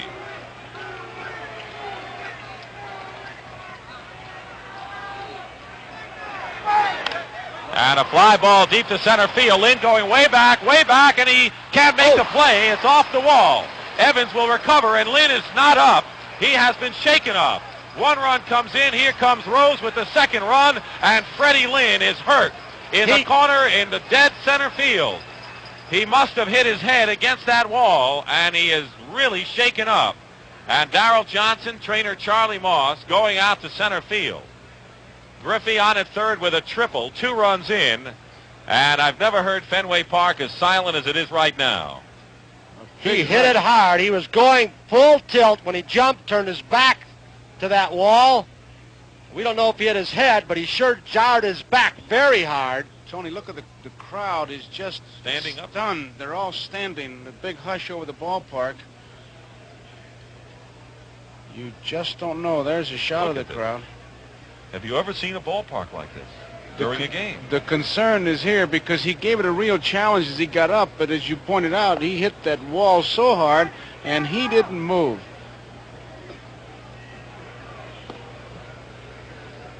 Evans, Yastrzemski, Darrell Johnson, and the trainer Charlie Moss, and Stan Williams, the pitching coach out there. He was shaken up. That's about as deep as he can go in that area of left center field. Looked like an off-speed or a breaking pitch that Griffey hit. He jumped on it, and Lynn did get a good jump on it, just ran out of ballpark, but it didn't stop him. He went into that wall very hard. Let's look at it again. Freddie Lynn on the ball off the bat of Griffey, charging full speed in the deepest part of the park to left center field. Right here, he tries to kick off with that right foot, but he slipped on the concrete, and when his right foot slipped, it spun him around, and he smacked into it with his back. I did not see his head hit, Joe, but his back sure was hit hard. He took one quick look at that wall and knew he had some room and gave it that extra effort. That wall didn't stop him at all. He was on a warning track, I believe, when he took the look. No question it was the back as we saw the replay, and this is a tough kid, you know. He played football for John McKay at Southern California, was a defensive back. You've talked on previous telecasts over the radio, no, Dick, about his tremendous body control, his diving catches, his going into the wall and not really being hurt. Right there, you saw that right foot slip off the wall, and that was the key, I think, that spun him around, and he really took a bad jar. Tony, he has made several diving catches this year going to right and left center field. He has gone against the wall before. This is the first time we have seen Fred Lynn get hurt on any kind of a play in the outfield. There it is. He just spun himself around. Amazing effort. He's going to stay in. Well, he's accounted for the 3 Red Sox runs, but now the Reds have forged back, trailing 3-2. 1 out, and the tying run is at third as Griffey on at third with the 4th extra base hit of the series. He had 3 doubles previously. And Joe Morgan, the hitter. Tying run at third, 1 out. And we talked about Griffey being a key man for Tiant, and now he really has to face the iron of the Cincinnati lineup. And the scoreless string of Tiants, of course, goes by the boards here in the 5th. But more important, I'm sure, to the Red Sox and Tiant is the game. Ball 1 to Morgan. An amazing streak, 40 in the 3rd innings. There's Griffey with a big hit.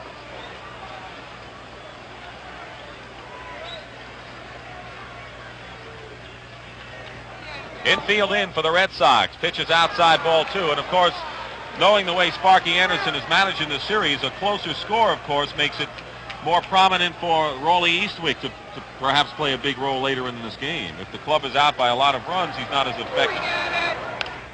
On a let-up pitch, pops it up to the left side. Petrocelli makes the catch for the 2nd out. He was a big man.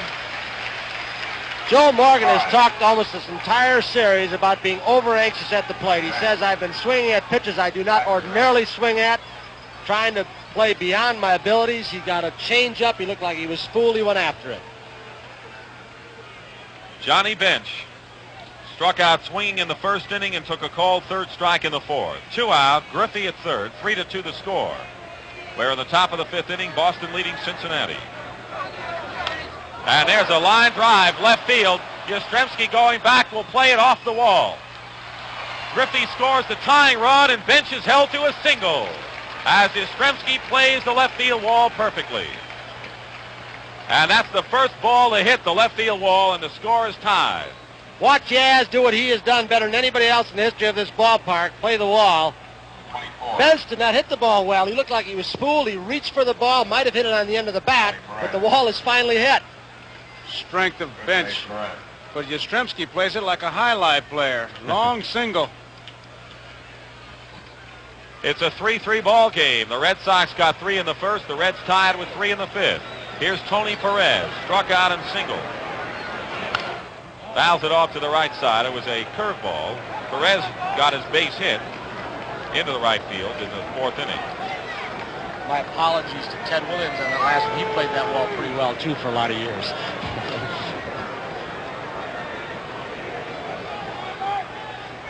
Bench the runner at first with 2 down.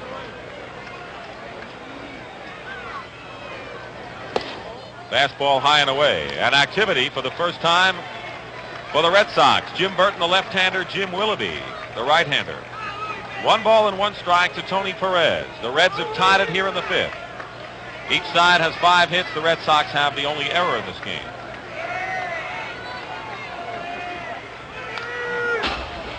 Challenging with a fastball as he fouls it back on the screen, 1-2. Bench now with 4 runs batted in the series. Griffey, who tripled in a pair, now has 4.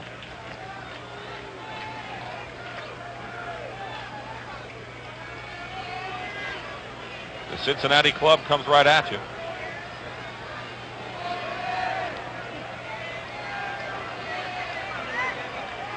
One ball, 2 strikes.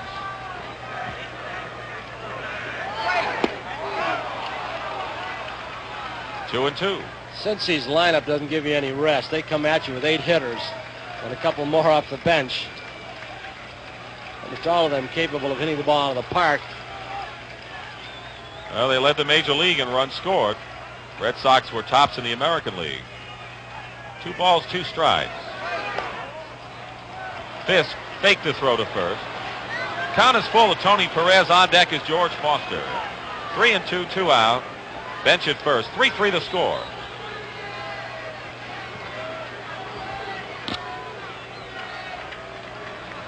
And the Red Sox will see a new Cincinnati pitcher in the last of this 5th inning. Payoff pitch. There goes Bench. Perez strikes out to retire the side. But the Reds have fought back with 3 runs, 3 hits. They leave 1. It's a new ball game. Well, the Red Sox had a 3-0 lead. The Reds have tied it up, and this place is quieted down in a hurry. Joe, Fred Lynn was hurt for a while, and that really silenced him. Should be a good ball game from here on in. I've enjoyed working with you and with Tony and with Kurt. And why don't you take it the rest of the way? Okay, Dick, we've enjoyed being with you, but we got a long way to go here. 3-3 as we're in the bottom of the 5th, and he'll face Yastrzemski, Fisk, and Lynn. Yastrzemski singled and scored in the first. He popped the second in the third. It's a strike.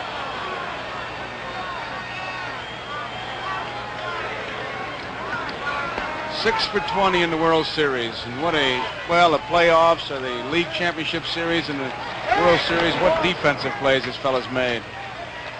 1-1 the count.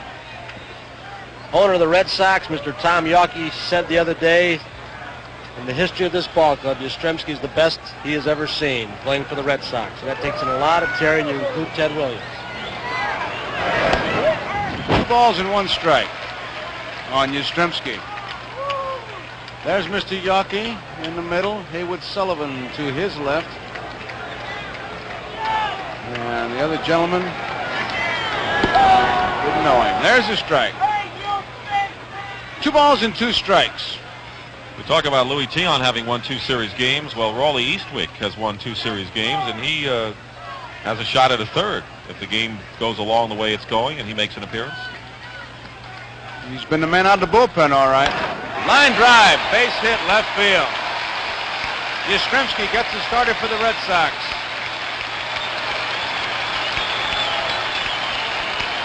Crowd comes to life. We're tied up at 3 apiece, and Carlton Fisk is the batter. Fisk singled and scored in the first inning. Yastrzemski, after 2 were out, singled in that first inning. Fisk singled. Yastrzemski stopped at second, and Fred Lynn hit a 3-run homer. Fisk walked in the third inning. 5 for 19 in this series. Perez holds Yastrzemski close.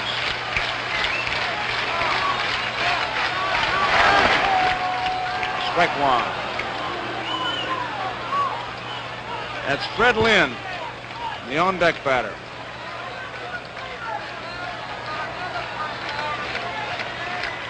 Fisk can hit to the right side. He can handle a bat. Takes it outside, 1-1. And what a time to do it, because there is a hole there that you could drive a tank through between Morgan and Tony Perez. Joe really shading Fisk toward the bag. Look at the opening. He gets a slow curveball. He's going to punch one out that way. Rose stumbles, loses his double play, but gets his man at second base. He got one. Pete, he did everything but bite that one, didn't he? You're going to see right now the Rose style of playing third base. Number 19. Here's Yastrzemski on first base. He gets a pretty good break off the bag. Pete just battles the ball going to his left. That is from our camera in left center field. Yaz coming in. Joe very wisely knowing only a chance to get the force out. Now, that was a real good look at Yastrzemski and how he was straining and going all out to get to that bag. You just look at the expression on his face, you know. Determination.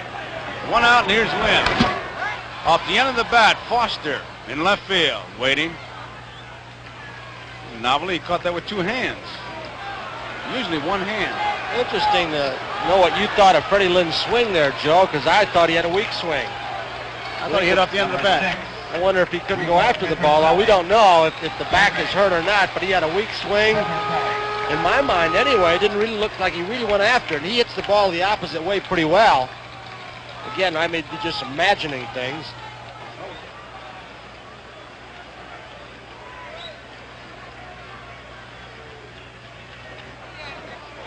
Fooled. Check swing. Nice bouncing ball to Concepcion. A force out. That ends the inning. At the end of 5, we're all tied up. Cincinnati 3 and Boston 3.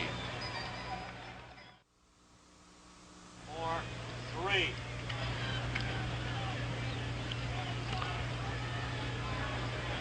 Joe Garagiola along with Dick Stockton and Tony Kubek here at Fenway Park. We're in the top of the 6th, all tied up at 3 apiece, and Foster, who's 5 for 21, will lead it off. He fouled out to the first baseman and was safe on an error, and Tiant's going to make this play.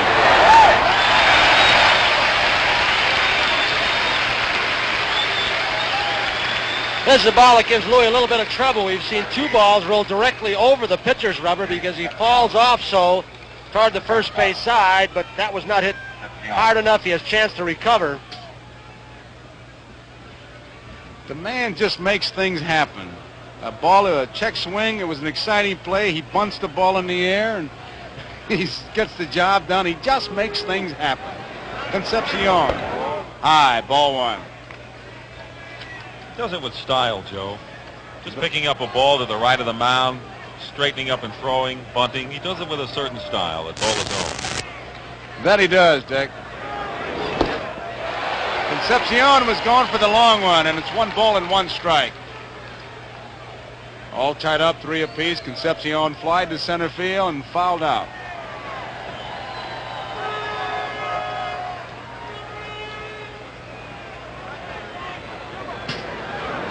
Ball 2. 2 balls and 1 strike. Got some action in both bullpens now. We're all tied up. We're in the 6th inning. Game number 6. Beautiful evening here. Right field. Evans goes back. He's there. The more you see Evans, the more you like him.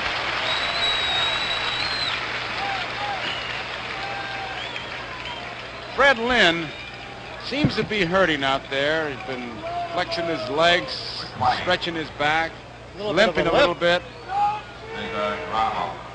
He really hit that ball hard. Here is Cesar Geronimo, struck out in the 3rd inning, fly to right field in the 5th.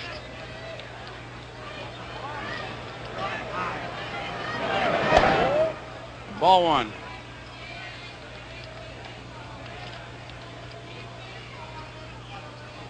One of 11 National League players with a 5-hit game. Good fastball. You hear that big glove of Carlton Fisk just pop.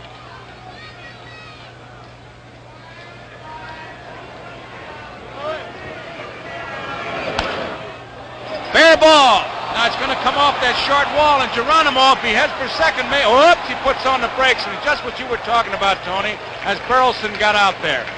That ball was lined down the line. Geronimo started to dig, but Scherger was screaming at first base as Burleson heads back to his position.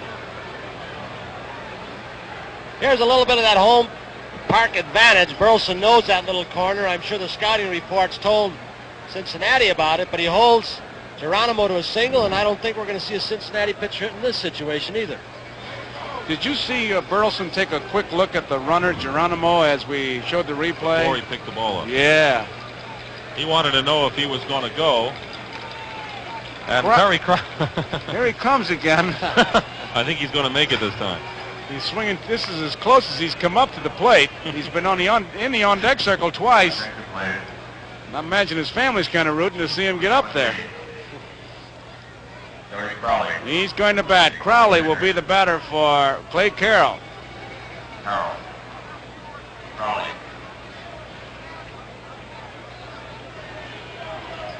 Crowley, 268 here.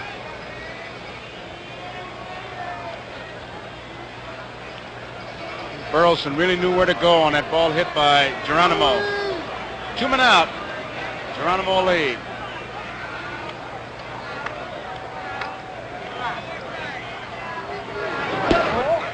Low ball one, and Fisk holds it there, and Tiant is surveying it. We're all tied at 3 apiece. Talk about Tiant doing things with style, even smokes cigars with style. He smokes them in the shower after games. That's real class.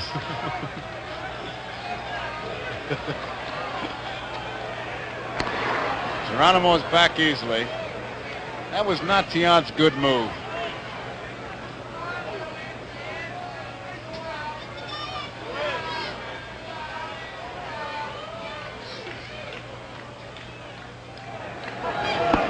Ball on the outside corner. He dropped it right on that corner. 1 ball and 1 strike.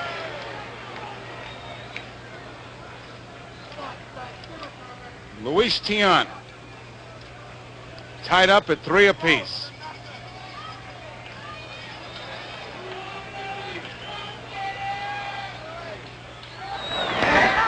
Pretty good move right there, folks.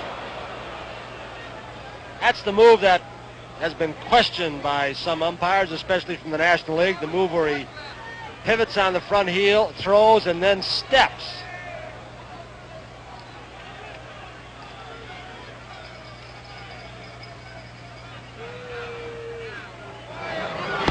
Fastball on the outside corner. 1 ball and 2 strikes.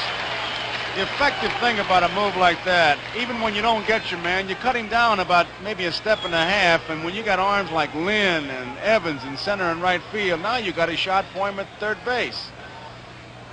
So it may not show up with immediate results, but it'll pay off in the course of a long season. Here's the 1-2 pitch by Tiant to Crowley, a pinch hitter for Clay Carroll. Foul out of play. Joe, I've got to wonder again as I look out to Freddie Lynn between pitches how effective he's going to be chasing after anything in the alleys. He is trying to keep loose. That back is stiffening up, I'm sure. He is hurting, and you can almost see the pain on his face. Tony, would you think he would communicate this to his outfielders? He says, anything in a gap, just watch out for me. I may not be able to cover as much as I normally do. Boy, he's out there all by himself. They've got a long way to go to help him. That's right. Straight away, too. A lot of room in right and left center field. Off the handle, a 1-hopper to Burleson. He's going to go. Oh, nobody there. Burleson with a little mental lapse with a left-handed hitter up. Doyle was playing over in the hole toward first base.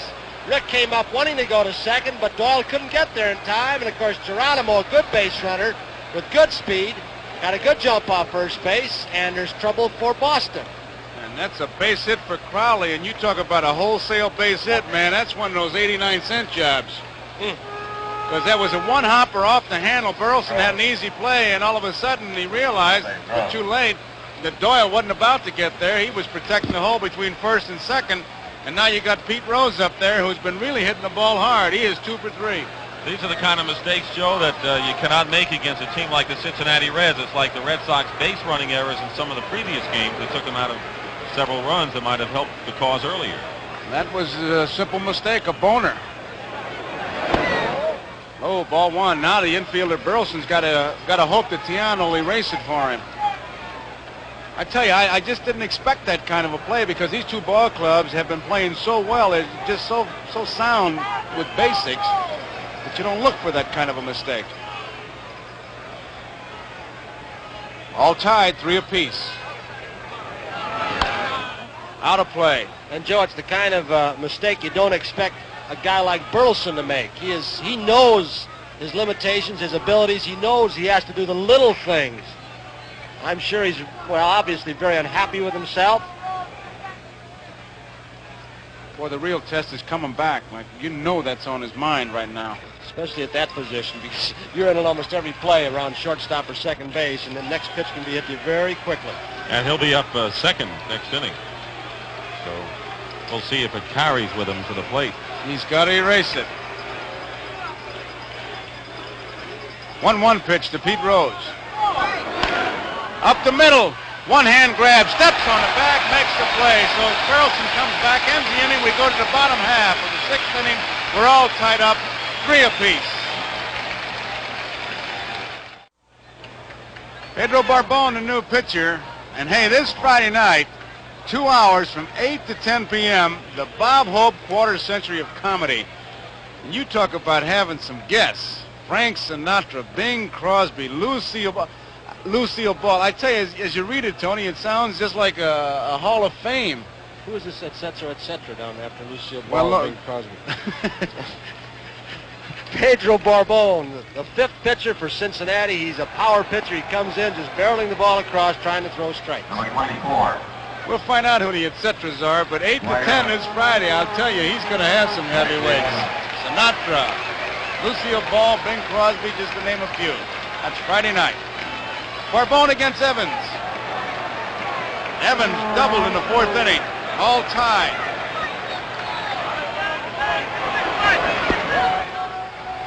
There's his strike. Boy, Griffey has moved way over into right field. Evans keeps you honest. He hit one the last time. One bounce into the right field seats for a ground rule double. 1 ball and 1 strike.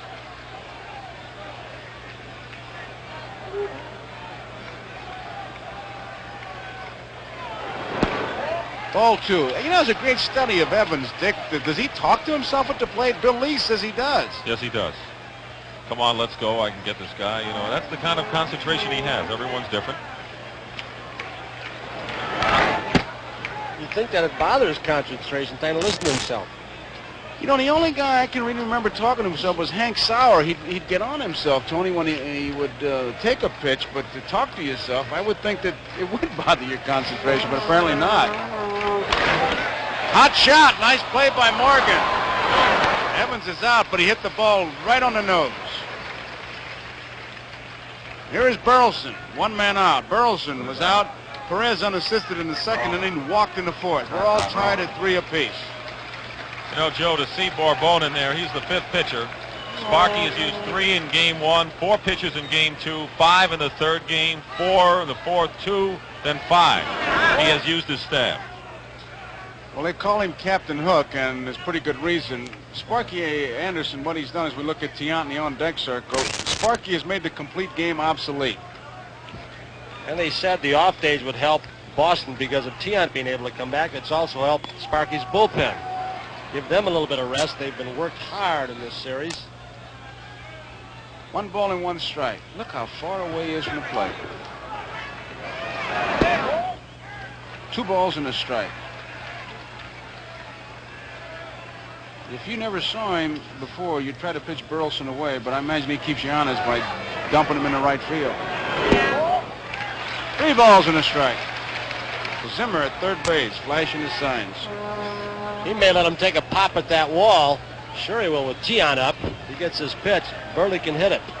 Turn you loose with that pitcher foul. He was ready. Took it outside. Burleson draws a base on balls. That's the first walk given up by Bourbon. It's the 4th one. There goes Sparky. Getting a lot of TV exposure tonight as he has this entire series. Said he's not superstitious, but you can see him very gingerly. Let's see what he's going to do.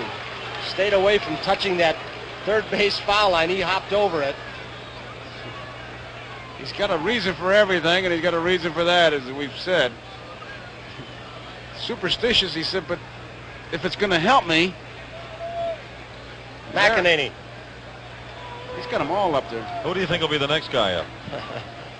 You name them, everybody but Gullen. Sparky might have gone out there to alert Bench and Bourbon that Johnson might put the switch on, let Louis go after it. Rose doesn't believe it. He's in close. Don't groove the pitch where he can handle it. There's a strike. Remember also earlier in this series, as we look at Burleson at first, they pulled a play where Perez charged, Morgan tried to sneak behind, and they almost caught a runner off. Bench saying, don't worry about him. Come to me. Low. I'll tell you, he's going to have to make Perez feel that ball because Rose is right in on top of him. They'll get Burleson at second base easily if he bunts it to third. He's charging hard.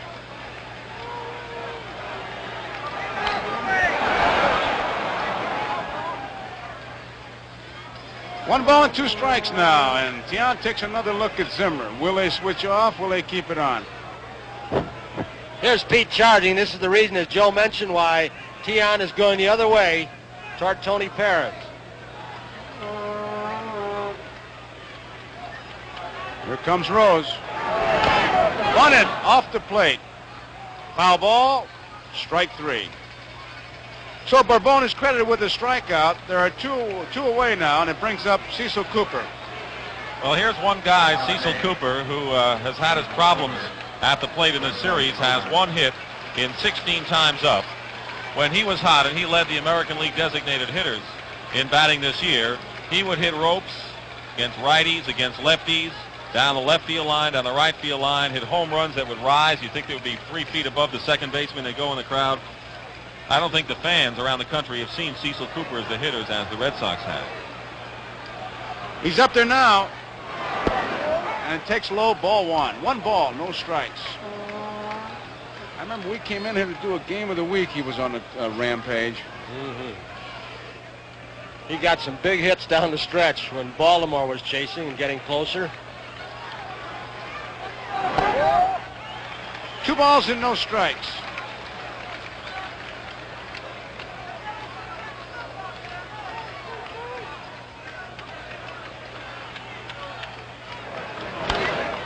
That's out of play. 2 balls, 1 strike.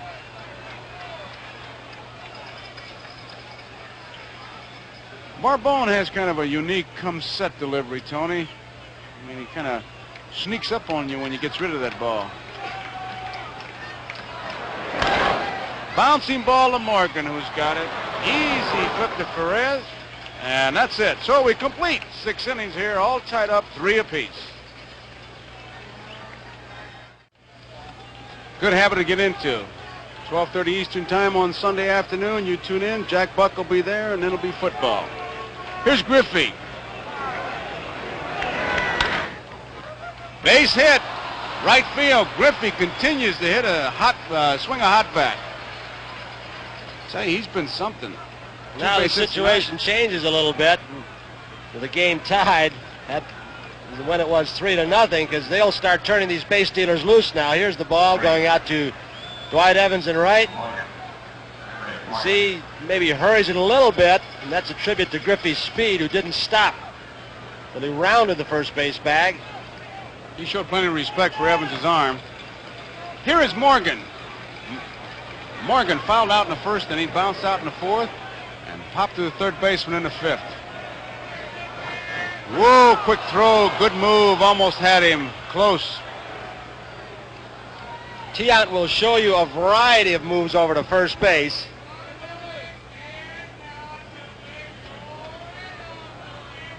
Griffey has to take a little bit of time here. He about got himself picked off. Griffey steals his bases more on sheer speed than either Concepcion or Morgan.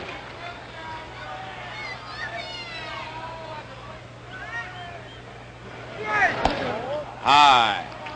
Of the 8 hits that the Reds have, 6 have come in the last 3 innings.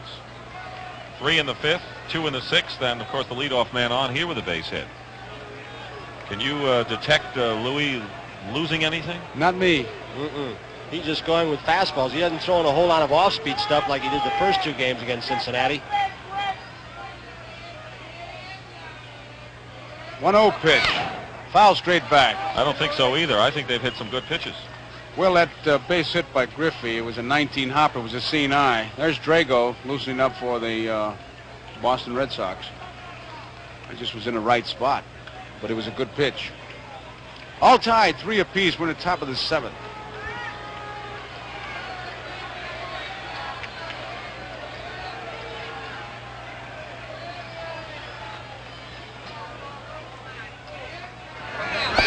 High.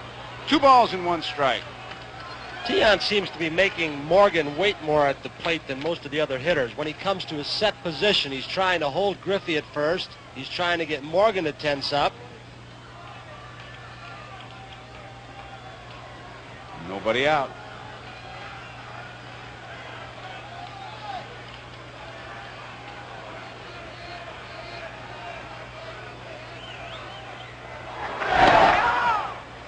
Griffey is back.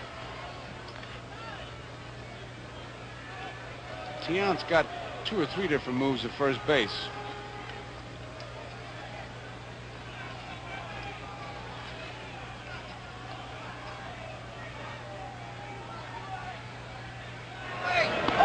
There's the strike. Morgan may have been looking for something. Kind of backing out of the batter's box now, just trying to figure it out. Taking inventory.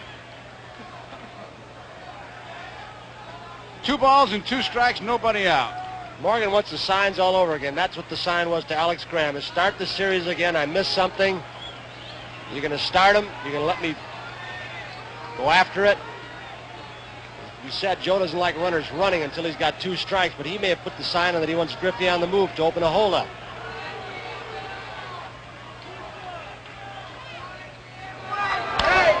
Line drive, left field, base hit. Griffey is rounding second, and he's going to hold. Yastrzemski fires it right back in. First and second, nobody out. And Johnny Bench is the batter. That was a good play by Yastrzemski in left, holding Griffey to second base. He was playing over toward left center field as Morgan is a strict pull hitter, and he had a long way to go down the left field line, and here comes DJ. Darrell Johnson making a walk towards the mound. Now, during the season and so far in this World Series, Darrell prefers to leave his starting pitchers in. He is not quick with the hook, to the opposite, actually, of Sparky Anderson.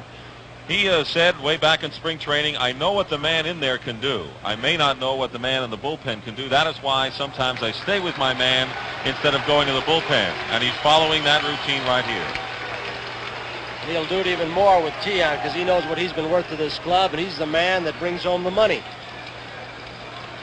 Drago continues to throw in the Red Sox bullpen. Tiant in a jam. Griffey is on at second base. Morgan is on at first base. Johnny Bench, who got a big 2-out single in the 5th to tie it up for the Cincinnati Reds.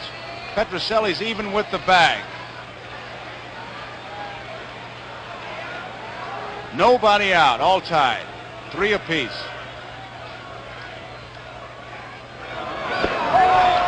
Strike. Sidearm curveball. Rico in a spot down in third as though he's almost looking for Bench to sacrifice in this situation. And he is giving a lot of ground to his left because of that. I would doubt that Johnny's going to be called on the bunt. He hasn't bunted much in his career. He'd be shocked if he got the bunt sign. 1 strike pitch. Left field, Yastrzemski's going back and has the room. Bench hit that with 1 hand. He is going for the wall tonight. He is really reaching out over the plate, just trying to get the ball in the air. Look at it, Joe. Watch this pitch and watch how he just kind of reaches out with one hand and hits it. Held on to it with the left hand. Didn't really get that good snap into it. You heard the oohs and ahs in the crowd because they didn't know where that was, but Yastrzemski knew all the way, and that's why he was able just to backpedal and make the catch. Made a quick throw to second, too, just in case Griffey there might have been lingering. He keeps you honest. Here is Perez. Perez struck out in the second, singled to right in the fourth, and struck out in the fifth. All tied, 3 apiece. One man out.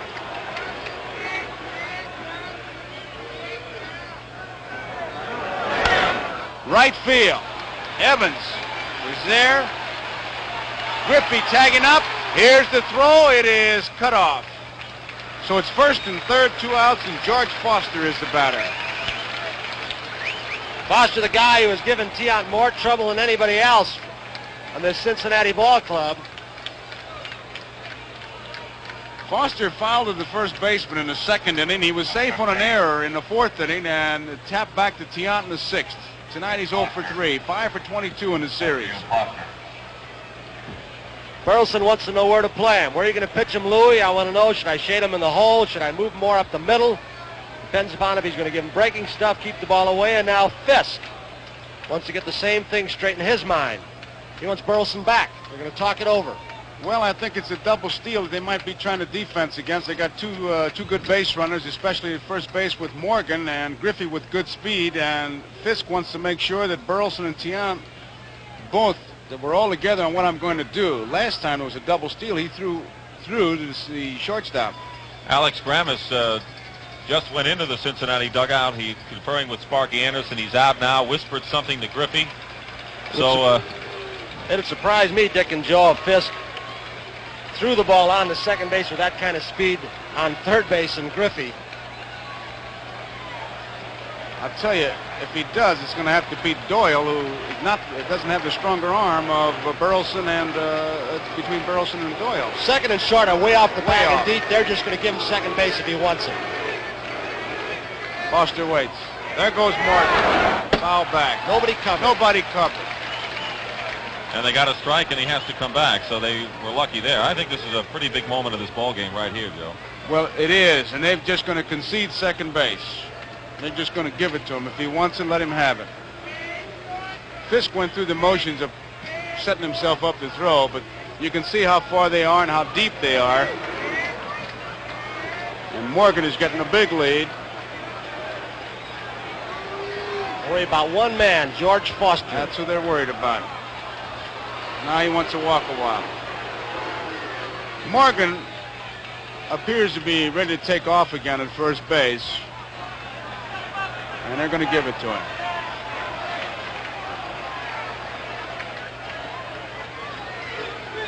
There he goes. Straight away center field. Lynn is going back. That ball is off the wall. 1 run is in. Here comes Morgan. He'll score. And the Cincinnati Reds lead 5-3. Ball hit high off the top of the wall. A double for George Foster. He has been one of the men, or the key man, who's been able to figure out Louis Tiant.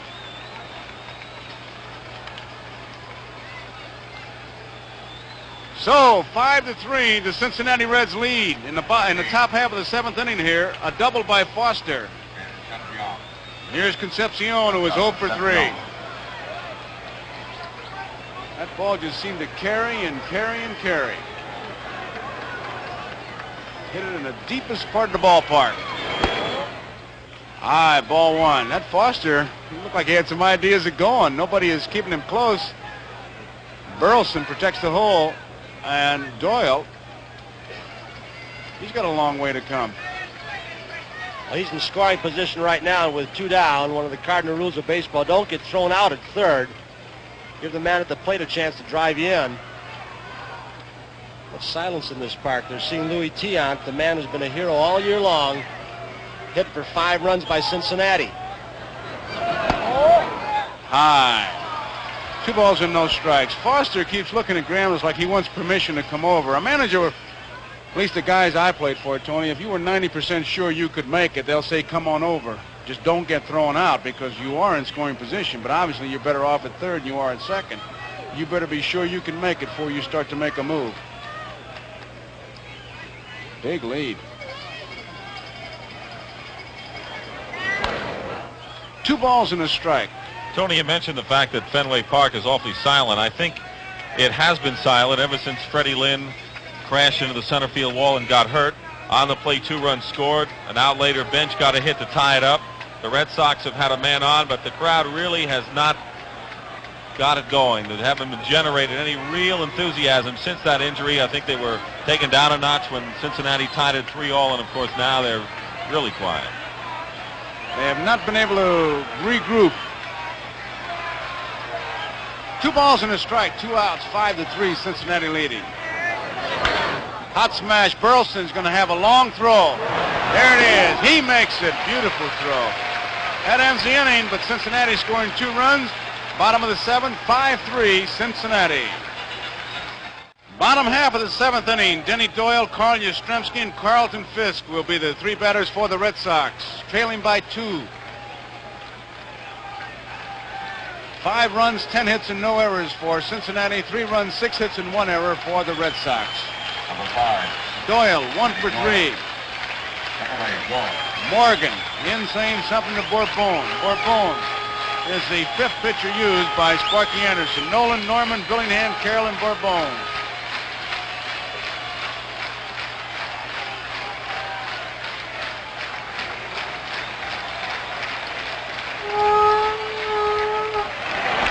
Ball 1.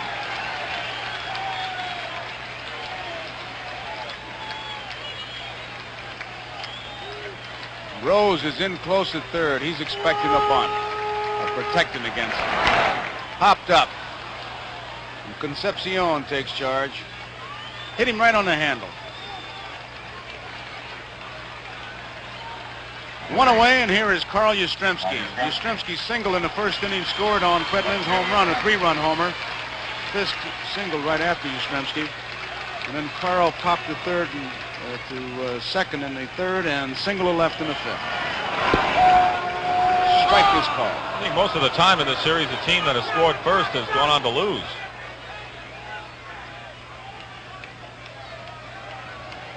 Red Sox jumped out with 3 big runs in that 1st inning on that 3-run homer. Reds tied it in the 5th with 3. That's low, and it's 1-1. 2 in the 7th, and that's the way we stand. Sparky continues to have his bullpen going. Morgan will have to hustle. He's got it. Balls are taking kind of funny bounces in that infield. Infield, oh, I'll tell you, the rains we had here yesterday, it was a mess, and a real tribute to Joe Mooney and his ground crew, as this field is in such great shape. They really worked. Fisk, 5 for 20 in the series. He is 1 for 2 tonight. Single in the 1st, walked in the 3rd, hit into a force play in the 5th.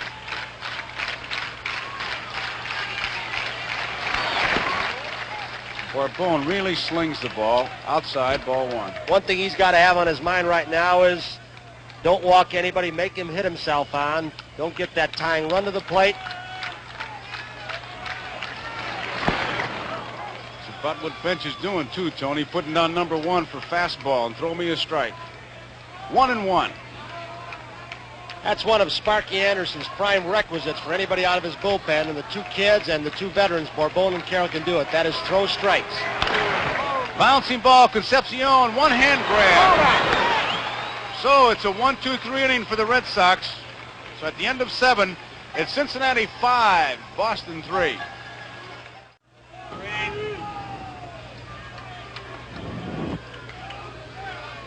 Top of the 8th inning, it'll be Cesar Geronimo to lead it off for the Cincinnati Reds. We may see a pitcher actually come to bat for the Reds tonight, Joe. Dick, I was just looking down there to see who was going to be there, and I saw Bourbon. I had to double check there because that's really been what's been happening with the pinch hitters. Well hit right field, that ball.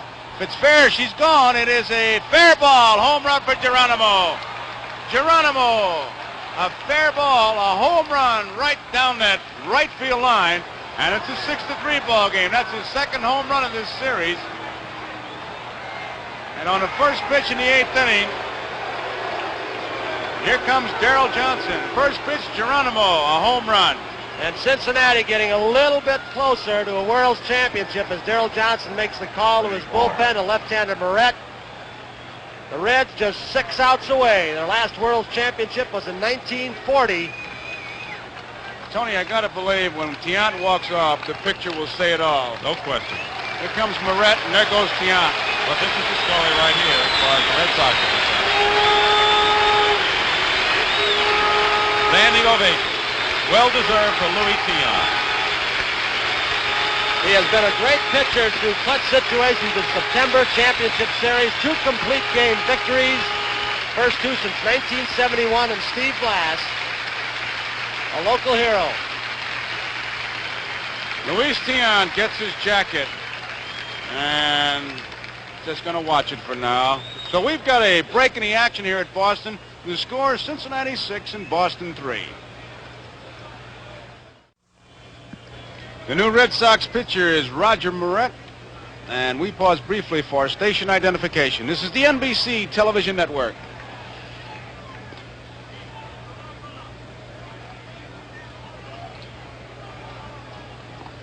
Well, there he is, Dick. What can you tell us about him? A very live fastball. Supported it this year with a good change of pace. Roger Moret has a lifetime Major League record of 41 victories and 18 defeats, and you don't find many pitchers with that kind of a winning percentage. A lot of people have criticized, hasn't been a starting pitcher the last 2 seasons, but then mid-season becomes a starting pitcher. He does nothing but win for you. Very fine fastball, as we saw the other night when he struck out Merv Rettenmund right before Morgan got the game-winning hit, and balances out well with a let-up hit. First pitch to Bourbon is tapped foul. That's right, he came in that real tough situation, and he just came right at the Cincinnati Reds. He pitched to the 3rd of an inning in the 3rd game. Red Sox fans are not going to get today what they came to see. Moret might hold him, but if Boston doesn't come back, it's going to be anticlimactic. They came to see Tiant, Red Sox fans, that is. Cincinnati fans have got to be a little thrilled right now. They may see a World's Championship, the first since 1940, brought back to Cincinnati. Bourbon, strike 2. Moret threw the fastball right by him. 6-3, Cincinnati leading. We're in the top of the 8th. A home run by Geronimo is added to the lead. Bouncing ball. Whoops, takes a tricky hop. Cecil Cooper, nice play. That ball hit right at the edge of the grass and seemed to die. Good play by Cooper. Here's Cooper, hit the edge of the grass. Pitcher running, he knows he's got plenty of time. He takes it himself. Joe and Dick, we've seen and heard or been in ballparks where there have been eerie feelings. This is one of those times. Since Freddie Lynn hit the wall, and you mentioned it before, Dick, the crowd has just changed so completely. Of course, the Cincinnati runs had something to do with that, too, and a big hit by Griffey. There's a foul ball out of play. But even Tiant walking off the mound, although he had some people standing, wasn't as big an ovation as I thought I would hear for Luis Tiant, who's done so well. That's a good point, Tony. He did get a standing ovation, but perhaps not as loud and prolonged as you might expect under that circumstance. I think the fans are still thinking of Lynn and thinking of the runs and the fact that their club is losing. Let's face it. It's 6-3 and we're in the 8th inning. The time is running out. Sand is moving down that hourglass in a hurry for him. 1-1 to count on Pete Rose. There's that let-up. Right back to Moret. Big high change of pace. Rose is out. There it was. You get the feeling that when Lynn hit the wall, the crowd, as a group, lost their breath and just never regained it. You see, they are used to seeing Fred Lynn crash against walls, make diving catches, jump over other outfielders. Never this season has he gotten hurt.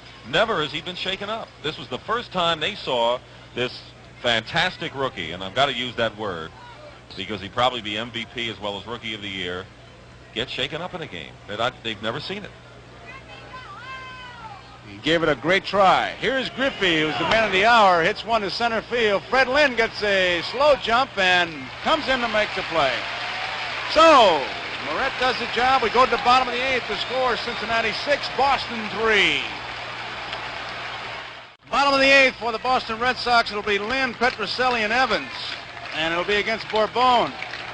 Lynn hit a 3-run homer in the first inning. That's been all the scoring. That came off with Gary Nolan. Fred Norman, Jack Billingham, Clay Carroll, and now Bourbon have held the Red Sox to only 3 hits.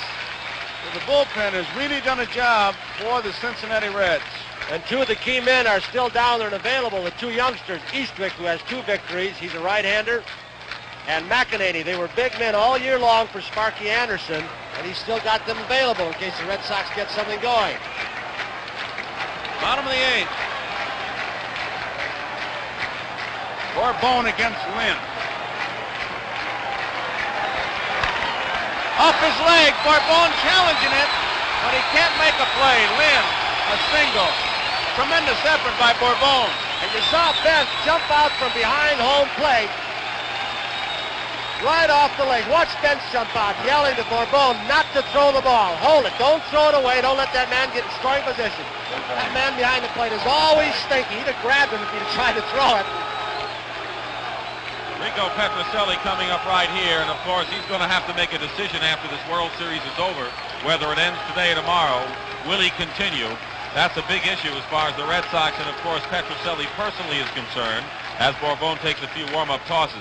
He's had a fine career here in Boston, Rico has, and that's going to be a pretty big decision for him, and this could, if the Reds go on and win, be his last at-bat. The middle ear problem that he's had. Bourbon against Rico Petrocelli, 6-3. Cincinnati leading. Didn't mean to swing. It is foul. Just want to point out, as you did, Tony, on Bench, telling Bourbon not to throw. That's the difference between a take charge guy and a holler guy. The holler guy, to me, is the guy who's always hollering a number of outs, and all you got to do is look at the scoreboard. And then comes a play where you have to make a decision. He gets lockjaw. Bench, he just told Bourbon, hold it, don't throw it away, keep that double play in order. He has shown a kind of agility behind home plate in this series that you rarely have ever seen. 1 ball and 1 strike. Bourbon gives up his first hit. Cincinnati bullpen has come out and they've done a job so far. Out of play. 1 ball, 2 strikes.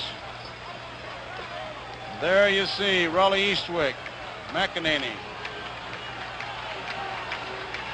They've used 1, 2, 3, 4, 5 pitchers and still have those 2 young fellas, and Gullett well rested. 2 balls and 2 strikes. It's been kind of a sore spot with Sparky Anderson, Joe, and Dick when people have said down through the years that the ball club cannot win the big ones. He's gotten very irritated with those statements by a lot of people. I don't blame him because, Tony, you played on championship clubs. I know, Joe, you did. To get there, you've had to win a lot of big ones. It's been a well-managed series in both dugouts, Sparky Anderson and Darrell Johnson. Now it's a 3-2 pitch. That's out of play. Good fastball. Petrocelli tried to check his swing. 6-3, Cincinnati leading. Bottom of the 8th. Fred Lynn is on at first base.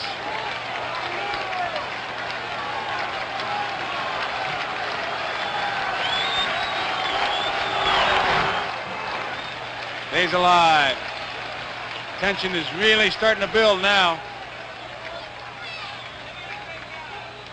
The on-deck batter, Evans.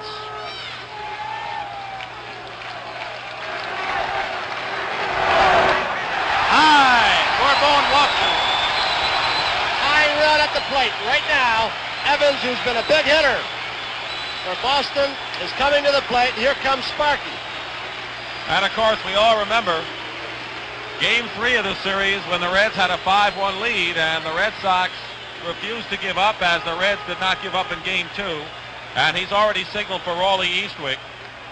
That's been his key man coming out of the bullpen. And the Red Sox, of course, have not given up at any point this year. They were down to the Minnesota Twins once by a score of 7-2 and won it 8-7. They staged some dramatic rallies, and I'm not surprised at what they're doing here. But Eastwick has been a tough customer for him. Here he comes. He doesn't use that card. He comes trotting in, and he's going to have to face Evans, Burleson, and a pinch hitter. And I would think that Bernie Carbo would be the man.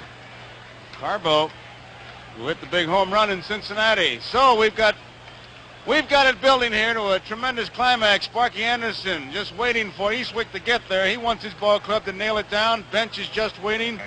Morgan is in on a meeting. It'll be Evans. Evans was called out on strikes in the second inning.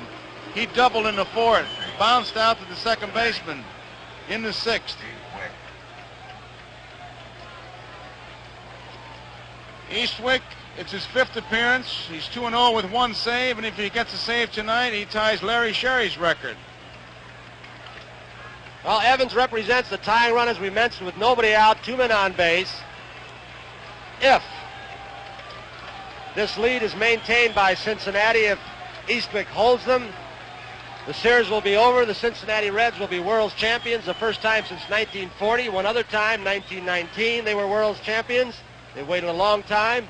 However, if Boston comes back, they take this ball game. We'll see you here again tomorrow night, same time, preceded by Joe Garagiola and his Baseball World, and he'll come up with something we know. Keep in mind this matchup, Eastwick and Evans. Evans homered off Eastwick in that third game. 2-run homer in the ninth inning to tie it up at 5-5. There he Sixth pitcher. is. Nolan, Norman, Billingham, Carroll, Bourbon, Eastwick. Concepcion is in to say something. He tells Eastwick, looks like I'll be covering if the ball's hit back to you. Tying run is at the plate.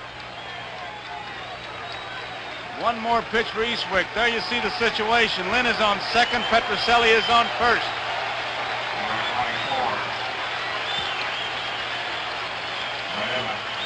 Seven for 20. The hot man.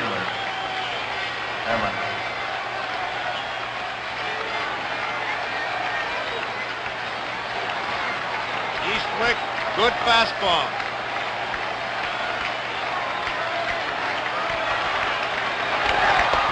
High and tight, ball one.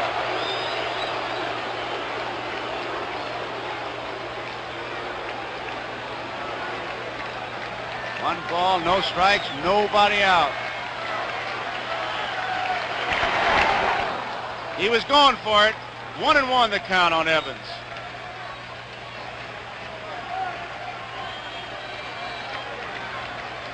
There you see him. Lynn at second, Petrocelli at first.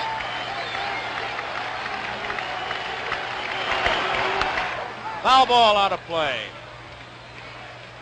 1 ball, 2 strikes. Raleigh Eastwick. What a job he has done for Sparky Anderson this year. As his whole bullpen. There is Burleson, the on-deck batter.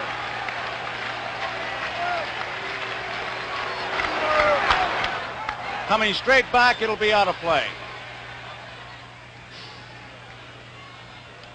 He didn't seem to have a good cut at that one.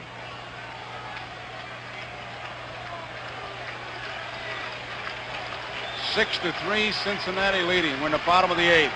Tying run is at the plate.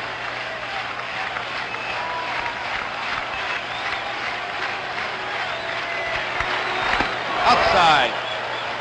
He let that one fly. 2-2. He's just come in and thrown smoke so far. He hasn't worried about nibbling on outside corners. He's come inside a couple of times to Evans. Cincinnati bench.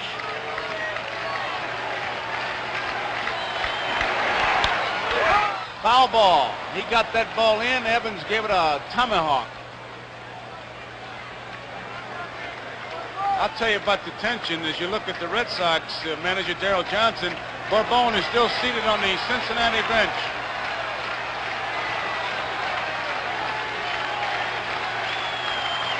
2-2 pitch. Low, ball 3. Oh, Johnny wanted that pitch. He turned on home plate umpire Satch Davidson. They thought they had Dwight Evans called out on strikes. Watch Benson, the reaction he'll give to Satch Davidson. Oh, that looked good. Close. Might have lost it when he came up with it. Here's the payoff. Struck him out. Eastwick comes back with a good fastball. And you got to give him credit after what he thought was a lost pitch. He came right back, Joe. Evans helped him out. He swung at 3 bad pitches out of the strike zone that time up. Here's Burleson now. Big strikeout for Eastwick. And there is the on-deck batter coming out, a pinch hitter, Bernie Carbo. There you see him. Low, ball 1. 6-3, Cincinnati leading.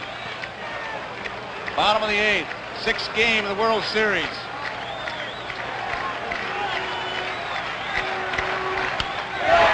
Left field, Foster is there. Makes the play. 2 outs.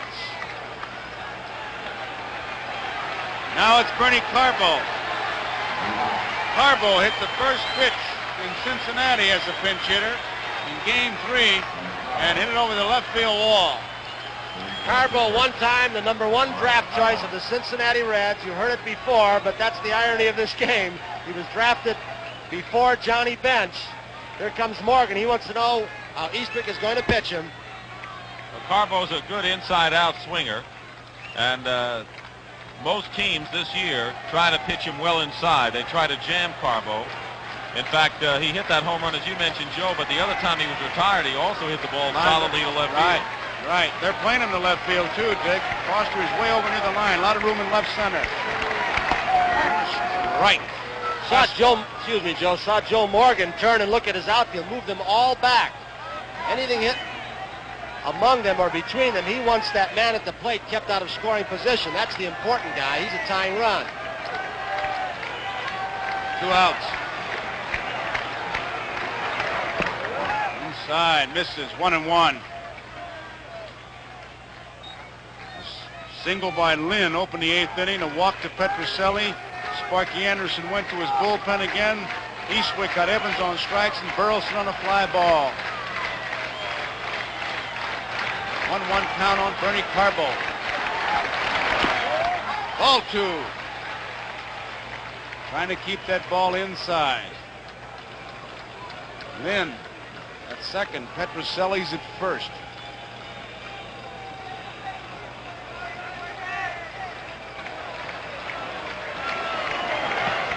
Good cut, good fastball, 2-2's the count. That was strength against strength. Good fastball hitter against a good fastball pitcher. Eastwick.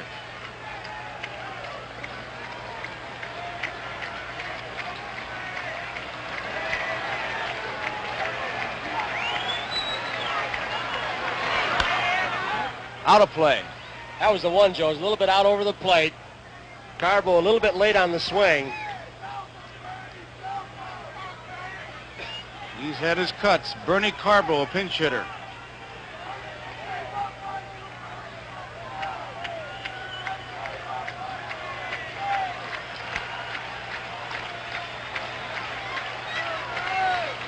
Two-two pitch.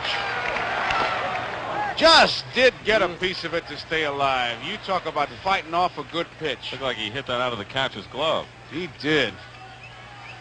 Ball was down low. He did fight it off. Just got a piece of it. Just protecting the plate. That's the kind, boy, if you get a foul ball, you're really happy you did your job. Deep center field, way back, way back. We're tied up.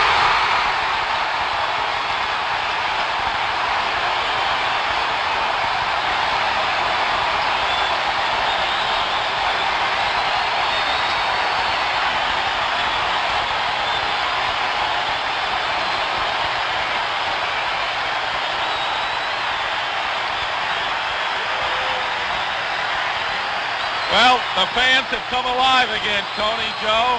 They are alive.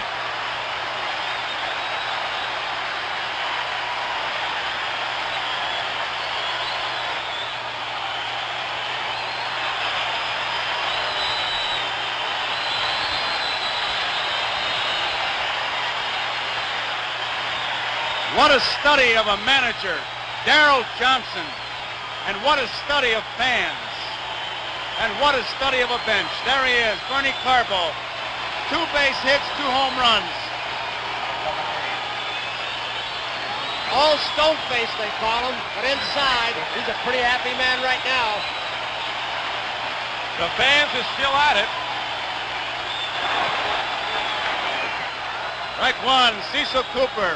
And Carbo tied Chuck Esigian's record for the Dodgers in 59, 2 pinch hit home runs in a series. I tell you, these 2 clubs have battled and battled, and they're battling again. Foul straight back. Boston jumped out to a 3-run lead in the bottom of the first. Cincinnati tied it with 3 in the 5th. Cincinnati 2 in the 7th, 1 in the 8th. Red Sox tied it with 3 in the bottom of the 8th. And we're all tied at 6 apiece. And that ends the inning, but at the end of 8, Cincinnati 6, Boston 6. Listen to that crowd.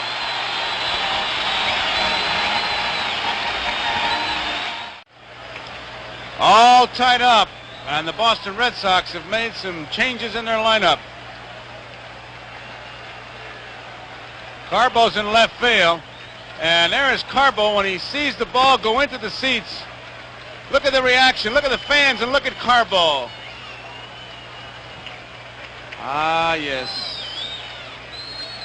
Can't help but always think of Campanella's great line as we watch Drago, the new pitcher, coming in. You got to be a man to play baseball, but you have to have a lot of little boy in you. And there was a lot of little boy jumping out of Carbo, who's now in left field. And Yastrzemski has moved over to first base. We're in the top of the 9th. And Dick, I tell you, it's only fitting that these 2 clubs would battle like this because they've been battling throughout the whole season, through the championship series, and in this World Series, it's really been seesaw. This has to be one of the better World Series we have seen in recent years. You talk about 3 one-run games, an extra inning game in there, and now a 6-6 contest. And I'll tell you something, the Red Sox have come back, and it's incredible that a club so young that hasn't really had the baptism under fire in postseason play until this season has the poise to come back time and time again. That they have, and now it's the Reds.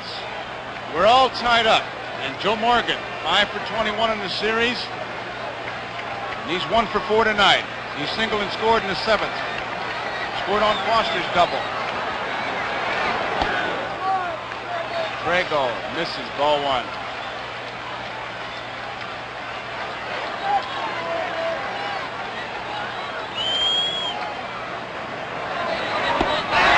One and 1.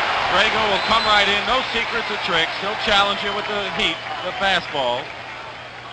He led the club in saves this year. This is his 2nd appearance. He was a loser in game 2. Good live fastball, as you heard Dick Stockton mention. Strike 2.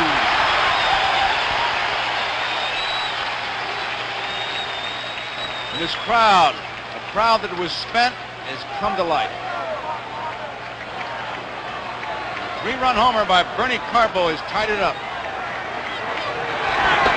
High, 2-2. Joe Morgan, the man who kicks the big red machine into gear, according to Pete Rose.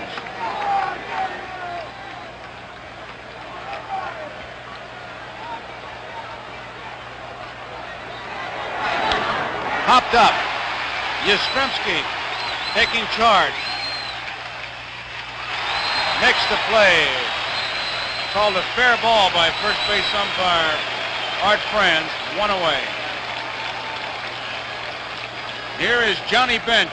Bench was out on strikes in the 1st, out on strikes in the 4th, and then got a big 2-out RBI single in the 5th that tied it up and lined hard to left in the 7th. Hit it with one hand.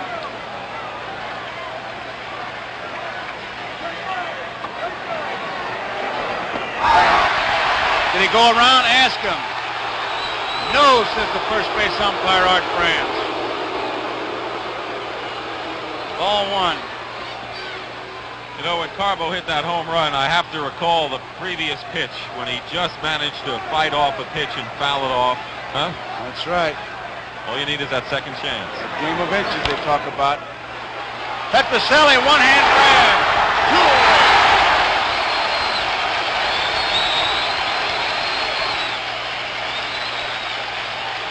All right, Petrocelli guarding the line, going to his left.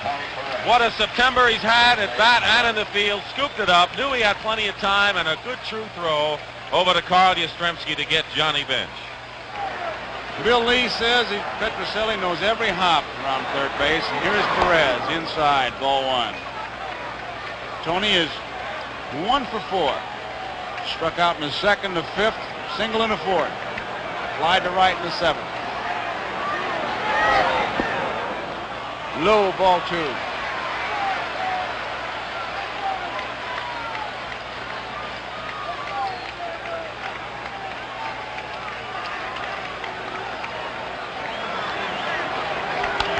Off the handle, may be playable. Yastrzemski in foul territory, makes the play.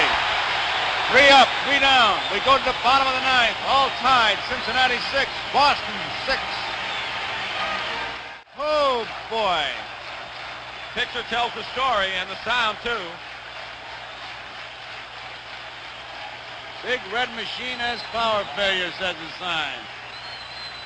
It'll be Doyle, Yastrzemski, and Fisk in the bottom of the ninth. Red Lynn. It's the meat of the lineup for Rollie Eastwick.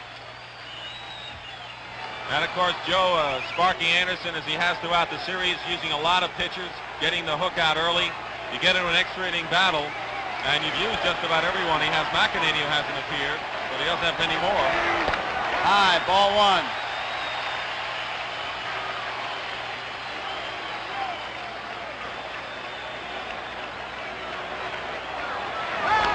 Foul ball, 1-1.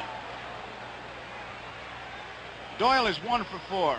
He bounced out Perez to the pitcher, doubled to right in the third, bounced out Morgan the first, and popped to the shortstop in the seventh. He has 7 base hits in the series. High. 2-1.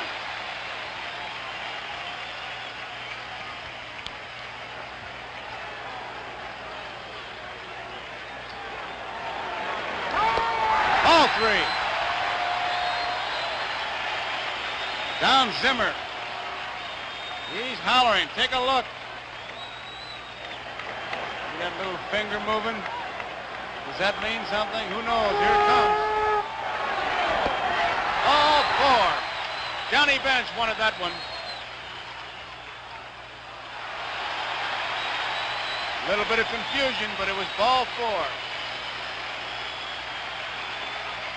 Now what do you do, Dick? Well, Joe, man on first, nobody out. You want to get him to second. However, Carl Yastrzemski, I believe, has not sacrificed at all in 1975.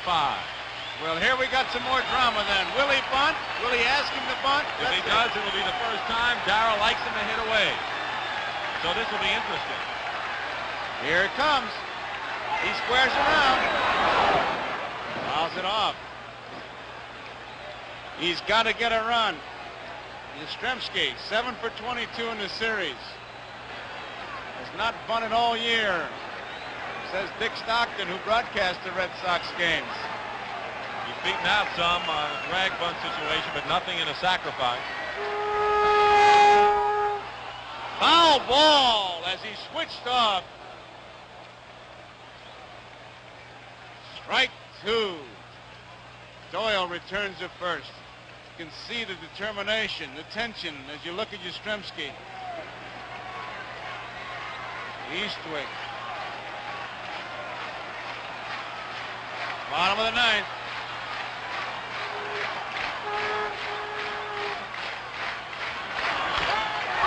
Right field, base hit. Griffey. Up with it. Doyle heads for third. He's there.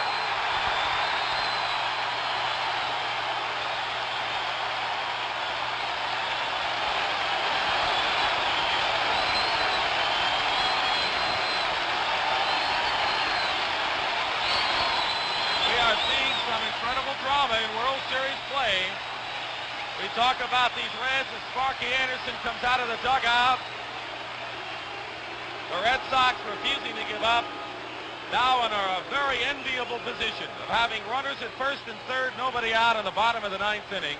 Fly ball, And of course, I'm sure we will see the infield and outfield drawn in, just as the Red Sox had the same situation as McEnany gets the call in Cincinnati. Sparky is going to have to make his move. The big run, of course, is on at third. Obviously, he'll walk Fisk to load him up, and it'll be up to Fred Lynn, Petrocelli, and Evans. Zimmer has gone in to the dugout. He wants to talk to the manager, Darrell Johnson, while Johnny Bench has a meeting as they wait for Will McEnany to come in. We have really had it here. Pesky and Zimmer having a meeting at first base. Pesky coaching at first and Zimmer coaching at third. We got meetings everywhere. There you see Yastrzemski and Perez. In the coach's box, it's Pesky. That meeting breaks up as we wait for McEnany. 3 runs by Boston in the bottom half of the first. A home run by Lynn, a 3-run homer. That gave him a 3-0 lead. Tiant coasting along till the 5th when Cincinnati came up with 3 runs. Big blast was a triple by Griffey. Cincinnati added 2 runs in the 7th. A double by Foster driving in the 2 runs. Then there was a home run by Geronimo. So it was a 6-3 ball game until the 8th inning when Barbone, the 5th relief pitcher used by Sparky Anderson, a hit by Lynn, a walk to Petrocelli. They made a change. On came Eastwick. He got Evans on strikes. Burleson flied to left, and then Carbo hit a dramatic 3-run homer and came within inches of being out of there as he fouled off a real tough pitch, low inside curveball, and then hit a home run into the center field seats. And now it's first and third, nobody out. McEnany will be facing Fisk, Lynn, Petrocelli. And I think there's no question that Fisk will be walked to load the bases. And of course, we only see one outfielder for Cincinnati. That's Griffey and Wright.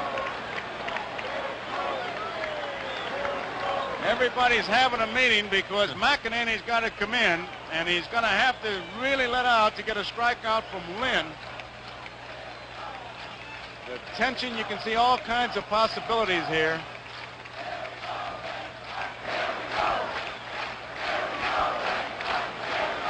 There you see the Reds bench. Sparky Anderson, George Scherger, Darrell Johnson, Eddie Poposky. Foster and Geronimo were conferring in left center field. This crowd is turned on, no question about it. Fisk the batter, and they're going to walk him. McEnany making his 4th series appearance, no record, 4 2/3 innings, 2 runs, 3 hits, and he has struck out the 5 batters. And he'll need a strikeout of Fred Lynn, Joe. He's got to go get it. He's got to let out, so it'll be a battle, a good hitter against a good pitcher. And how much tighter a spot, how much hotter a seat can you want than the bottom of the 9th? With the bases loaded, nobody out.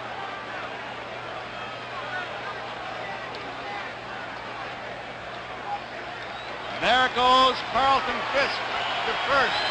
Yastrzemski goes to second. Here comes Fred Lynn. Lynn hit a 3-run homer in the first. He had a base hit in the 8th. He scored 2 runs. He was knocked in 3. Griffey and Geronimo are shallow. The left fielder, Foster, moves over to the line. He's not quite as shallow as the other 2 outfielders. The infielders in as well. It's all right here, Joe. Here it is. High fly ball, left field. Foster's got a shot. They're tagging up at third. Here comes the throw. It is in time. Doyle is out. Foster to bench. A double play. Here is the throw. Foster made the catch in foul territory. He needed a perfect throw to keep the Reds from losing this game, and it was. And Bench make the swipe tag. No question about it. Denny Doyle out at home. Watch the tag by Bench. It's the same kind of tag Fisk made in Cincinnati, like a first baseman. Makes the grab and one hand and swipe tag. Gets him before he gets down. Denny Doyle is out. A double play. Sparky Anderson is out there once again. Oh, brother. Second guessers may have a picnic. You always have a picnic when the man is out. Foster made a decision. This time it turned out right.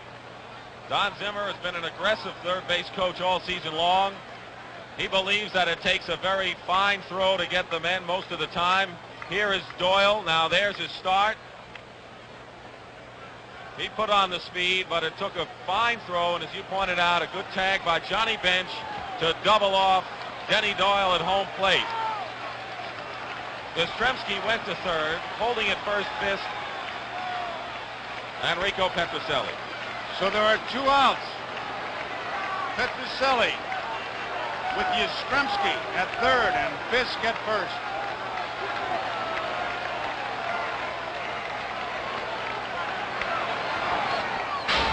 Foul ball, strike 1. A 1-bounce perfect throw by George Foster to Johnny Bench. Got Denny Doyle. McEnany. There goes Fisk. Swung on a bouncing ball. He goes, has it. The throw to first in time. And now we go into extra innings. The score at the end of 9, Cincinnati 6 and Boston 6. This 6th game, key home runs, Carbo's, Foster's, double, Griffey's triple, and Foster's throw here to get Denny Doyle. I tell you, they'll be talking about that right into the middle of winter. Should he have gone? Should he have stayed? At any rate, a tremendous, tremendous ball game, a brand new ball game. This crowd has been up and down like a yo-yo all night long, just playing on the emotions. We go to the top of the 10th. 6-6, Drago is the pitcher. He'll be facing Foster, Concepcion, and Geronimo. And to tell you about it, here is Dick Stockton. Thank you, Joe. And the crowd a bit more subdued now. When you have the bases loaded, nobody out, I think most of the Red Sox fans here, maybe some of the Cincinnati fans as well, felt that this was going to be it. And, of course, I can see Don Zimmer's point. Foster's going near the line. He knows he's got the wall there, makes the one-handed catch. He's a perfect throw. On the other hand, you could say, well, you don't send him. It's 1 out, bases loaded. Fly ball can get him in. That's what's great about baseball. You know, you have differences of opinion. This was a very dramatic moment, though, for a very key play. George Foster, who doubled home the 2 runs that put the Reds in front in the 7th inning, will lead it off here in the 10th against Drago, who retired the Reds in order in the 9th, and Foster, as he has done all series long, steps out of the box.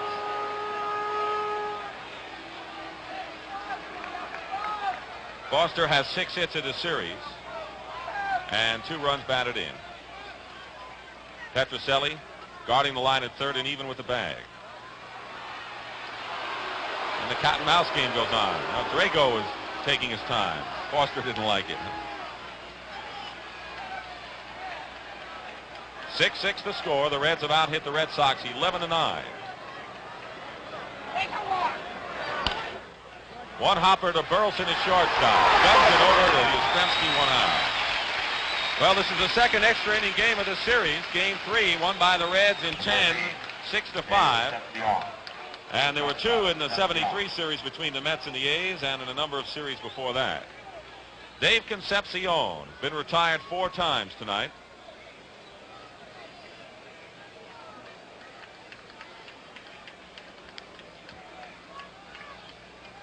As we've mentioned so many times, you can never take the bottom third of the Cincinnati order lightly. They have power and speed as well as just as the top half does. They'll look from the scoreboard in left field.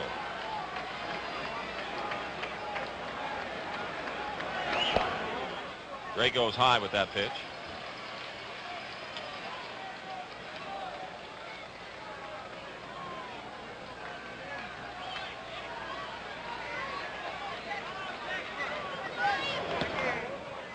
Two balls and no strikes.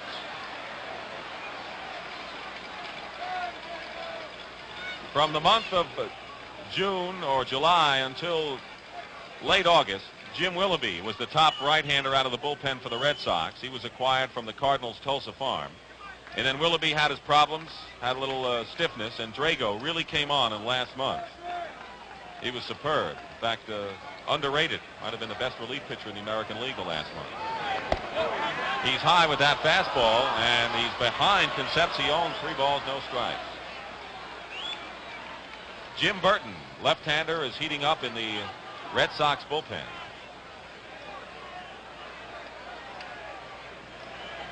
The 3-0 pitch, taking all the way Concepcion. It's a strike.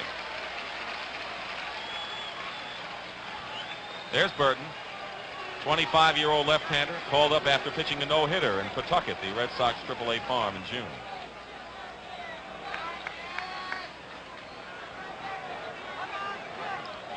The 3-1 to Concepcion, and a base hit up the middle. That's the 12th hit of the game for the Reds against Boston pitching.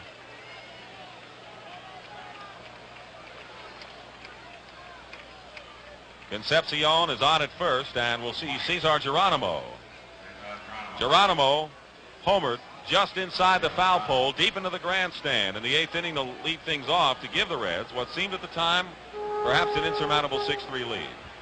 The Red Sox tied it with 3 in the 8th on Carbo's pinch hit 3-run homer, and now we're in the 10th. Concepcion can run and will run.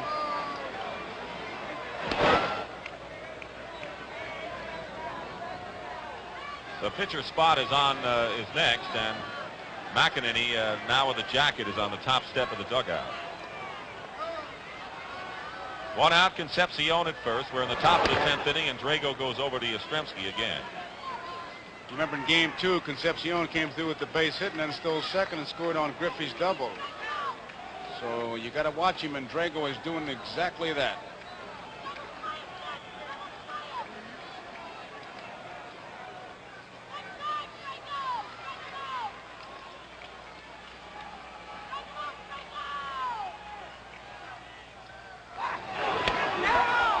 That was close. Art France right on top of the play. Concepcion has been digging like almost a place to put his feet once he gets out and gets his lead. Watch him get out there. He's pawing much like a nervous racehorse. There he goes. Drago has not yet pitched to the batter Geronimo. Here's his first pitch to Cesar, a fastball for a strike. Drago, the third Red Sox pitcher. Louis Tiant worked 7 innings plus, allowed 6 runs on 11 hits. Barrett worked an inning, and Drago in his 2nd inning of work for the Red Sox.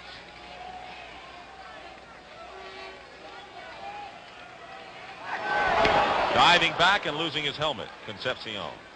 That was the best move that Drago has made so far. He really had Concepcion leaning. Watch him. He measures it.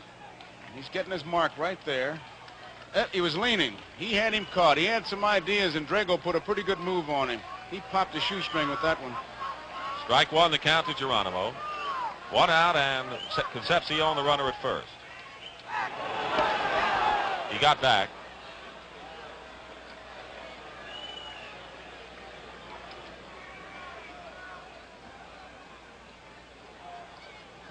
Talked about the crowd being up and down like a yo-yo. Well, they're really subdued right now. Dave is trying to get a whole new kind of feel out there. He has dug the hole so deep that it was almost, I guess, a hindrance to him. He's measured it. He went out before the game with Morgan to measure. Strike 1, the count to Geronimo. 1 out. Concepcion with a good lead at first. We're in the top of the 10th inning. 6-6 the score. He doesn't go. The fastball is outside.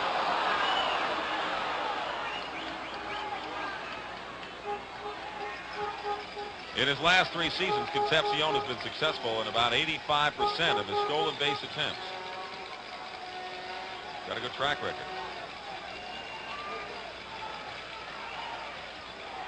One and 1 to Geronimo.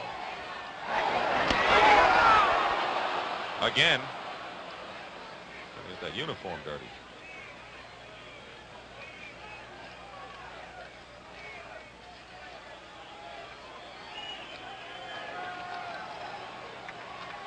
Yastrzemski holding the runner. 6-6 the score, 10th inning. There goes the runner. Swung on and missed. The throw is high. Missed the tag. Well, Burleson tried to swipe a tag, and in with a stolen base is Geronimo. He got a good jump, and it's a straight steal, although he keeps looking back to see look like what Geronimo is going to do. Concepcion, the throw was high. He just didn't get him. Let's watch Fisk now. He had a good ball to handle. The throw is just simply high, and he slides under the tag. The ball was there ahead of the runner. Concepcion now 3 for 3 in stolen base attempts, and he's made them all, of course, in this series. And the lead run is in scoring position. The count is 1-2 to Geronimo, who has 2 hits, a single, and a home run tonight in 4 times up. On deck, the pitcher spot. McEnany with his jacket on in the on-deck circle. Here's the 1-2 pitch. Gets a piece of it, fouls it back. That was quite a battle with Concepcion. He had to work for that stolen base. He worked very hard. And Fisk, his throw, he had a good ball to handle, was high, and he just slid under the tag. The Reds also like to steal third, and Concepcion has been the man who has stolen third more than any other player on the Reds team this year. So we'll watch him. 1-2 the count. Geronimo the batter. Again gets a piece of it.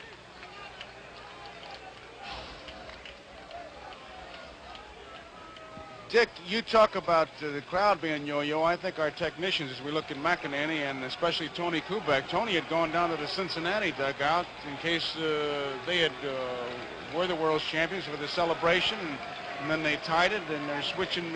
I guess they're right behind home plate now, waiting to see what's going to happen. 1 ball, 2 strikes. Geronimo has been up for quite a while. A lot of tosses to first. 2-2 now.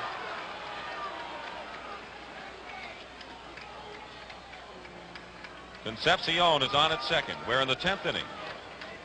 Dick Drago retired 4 batters before Concepcion bounced a single up the middle with 1 out here, and then he stole second.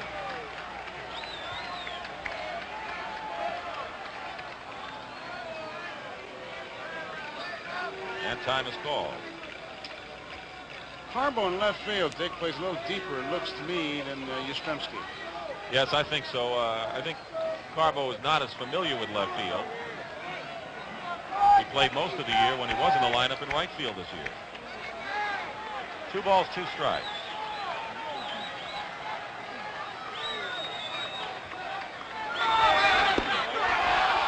Drago thought he had it.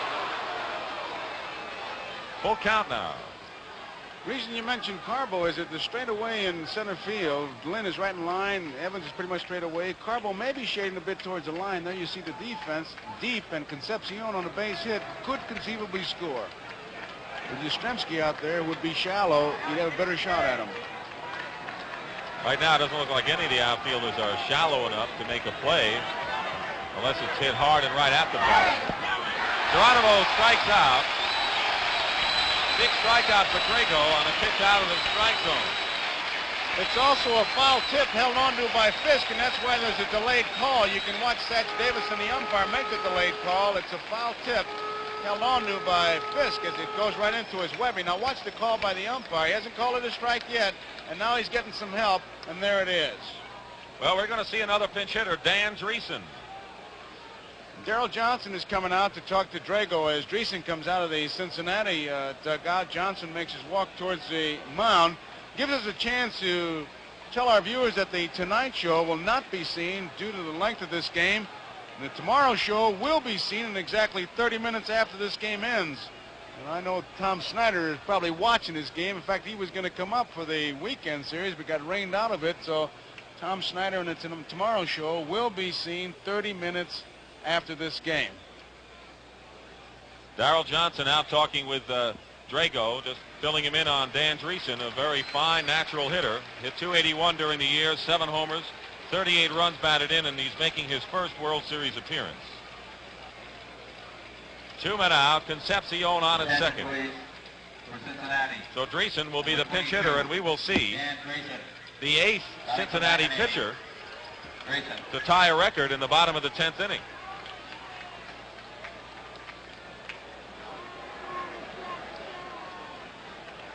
And that would make 11 in the game. Red Sox using 3, and that would tie a record. So here's Driessen with 2 out and Concepcion at second. Driessen's a good hitter. 2 out, 6-6 tie. We're in the top of the 10th inning. Dick Drago on the mound for Boston. Fastball on the outside corner. 4 pinch hitters for the Reds tonight. Armbruster walked, and an infield hit by Crowley. Shaney fly to left. 1 strike to count.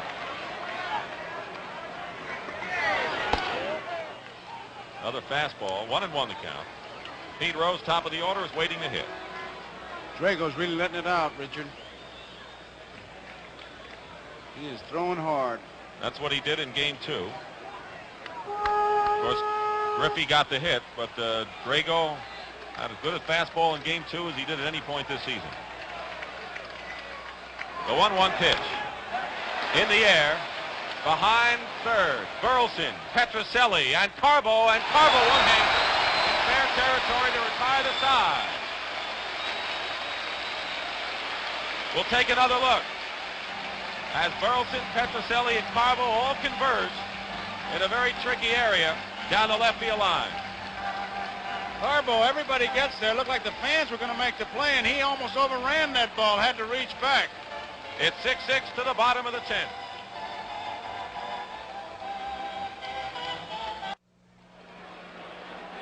Here's the end of the play again. The pop fly hit by Drees, and there goes Burleson, Petrocelli. But watch Carbo, fans with gloves on. Look at that one guy. He wants to make the play, and all of a sudden he pulls back, and Carbo almost overruns that ball. You know, Joe, there was a game this year, the Brewers and the Red Sox, when Rick Miller was going after a fly down the right field line and had the play, and a fan put out his glove and made the catch, and it was a home run that cost the Red Sox a game. Oh, boy. Well, the bottom of the 10th inning, Dwight Evans has doubled in 4 times up. Pat Darcy, the 8th Cincinnati pitcher. Sparky Anderson pulling out all the stops here. He does not want to see this series go to a 7th game, apparently. He does have Don Gullico waiting in the wings if it does. So Pat Darcy, the new pitcher, and Evans fouls off the first pitch.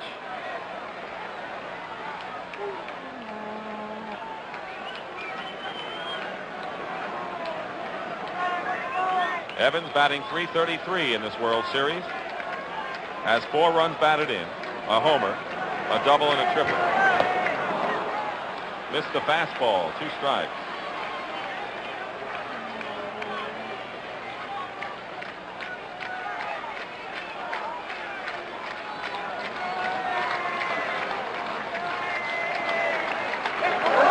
That's over everybody.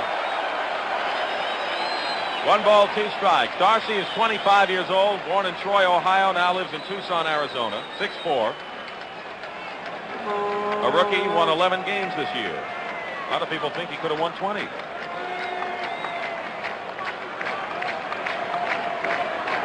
That's low. 2-2 to Evans. He'll be followed by Rick Burleson and Bernie Carbo.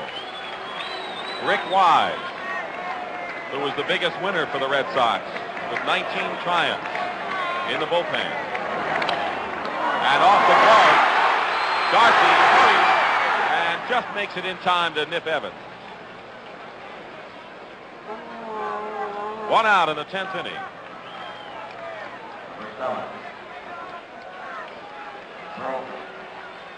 Take a look at it, how Darcy stays with it, and he had to make a pretty good throw. Evans hustling all the way.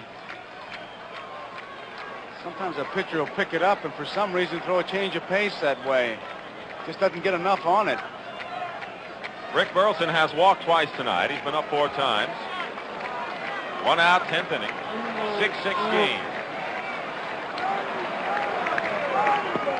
Ball 1. Red Sox got 3 in the first on Fred Lynn's 3-run homer, and there's Bernie Carbo, who tied it with a 3-run homer in the 8th in a pinch-hitting role. In between, the Reds got 3 in the 5th, 2 in the 7th, a run in the 8th. There's a strike to Burleson, 1-1.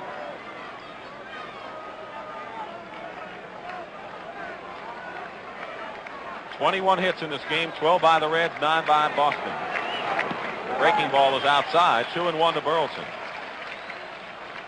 Pat Darcy, the 8th Cincinnati pitcher, and the Red Sox having used 3, and that ties a record. 11 pitchers in the series game. Pops it up. Concepcion will handle this one. 2 down. Well, here's Carbo, and let's listen to the crowd.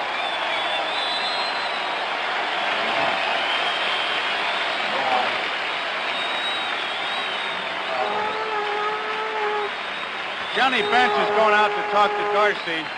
It's quite a story. Carbo played for Sparky Anderson, and when we were in Cincinnati, there was a story that Carbo sought out Anderson because when he was playing for him, he thought that Sparky was picking on him and that he was riding him too hard. And Sparky said, someday you're going to thank me for it. And Carbo sought him out during his World Series to say, I thank you for what you did. I was wrong. You made me a better player.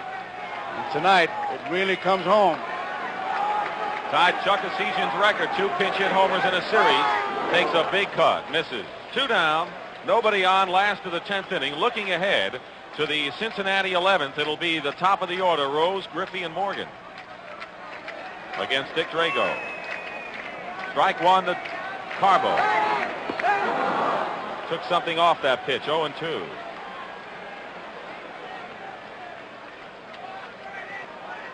The Red Sox had the bases loaded, nobody out in the bottom of the 9th inning, and the score tied. Lynn flied out to Foster and left, caught the ball. Doyle running, was out at home in a big play of this game. And then Petrocelli bounced out to end the threat. Red Sox had a golden chance in the bottom of the 9th. And now we're in extra innings, bottom of the 10th. 1-2 pitch. Evens the count, 2-2.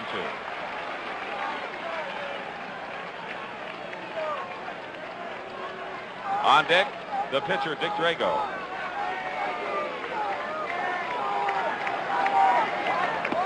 And Carbo strikes out to retire the side. Good inning by Darcy. We have completed 10 innings. Score 6-6, and right now we pause for station identification.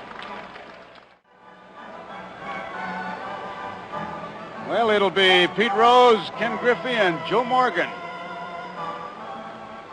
What can you say? Who can you point to in this game? You just can put all the names on the wall, throw a dart, and where it lands, you got yourself a hero. As you look at the scorecard, I tell you, Nolan against Tiant were the starters, and then it's Nolan, Norman, Billingham, Carroll, Bourbon, Eastwick, McEnany, and Darcy. Tiant went 7 innings, gave up the 6 runs. But here we are, all tied up. Drago against Rose. Should the Red Sox win it, we'll be right back here tomorrow night, 8 o'clock Eastern time.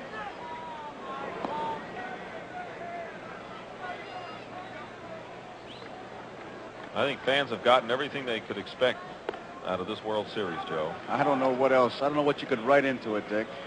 We've seen dramatic pitching, Louis Tiant. We've seen a very popular, dramatic figure on the mound, entertaining the fans. We've seen Cincinnati's power. We've seen good defense. We've seen chances being taken on the base paths by both clubs. Fine defensive play.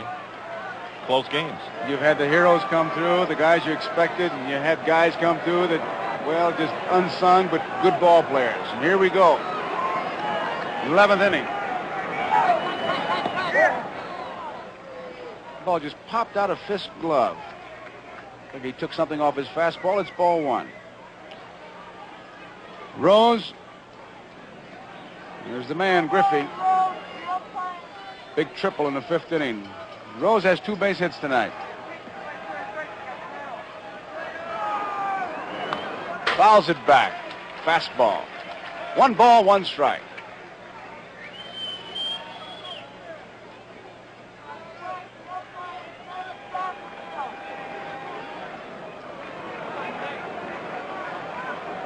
Rose, bearing down, foul out of play.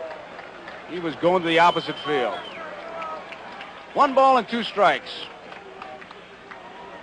Well, we know that Gullett would be the pitcher for Game 7, should there be a Game 7, as is for Cincinnati, and Lee would be the pitcher for the Red Sox.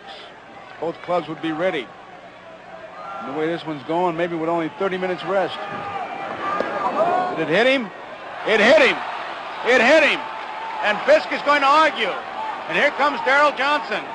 Fisk is arguing, but Satch Davidson called it right now. Darrell Johnson wants to know. Well, the 2 big disputes we've had centered around home plate area. Well, Satch Davidson called it right away, and he was right on top of the play, and Darrell Johnson's arguing. whatever he is saying to Johnson, Johnson seems to be buying. Carlton Fisk is not buying it. All right, we're going to take another look at this. Let's see if it hits a uniform shirt or something.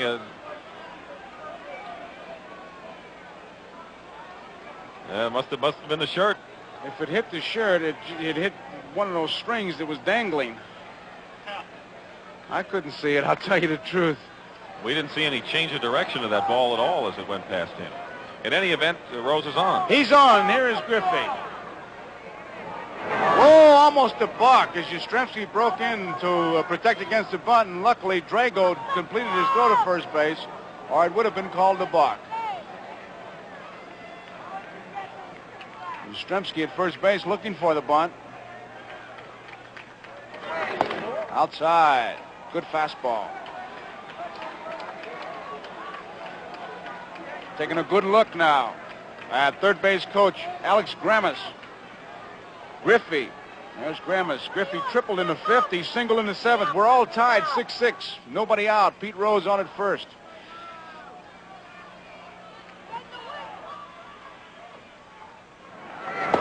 High. Ball two. 2 balls and no strikes. Once again, Griffey takes a look. Managers have been known to switch when that batter gets ahead. 2 balls and no strikes. I tell you, those infielders hate to see that. Come charging in, have a big guy swing that bat, boy. That's no man's land.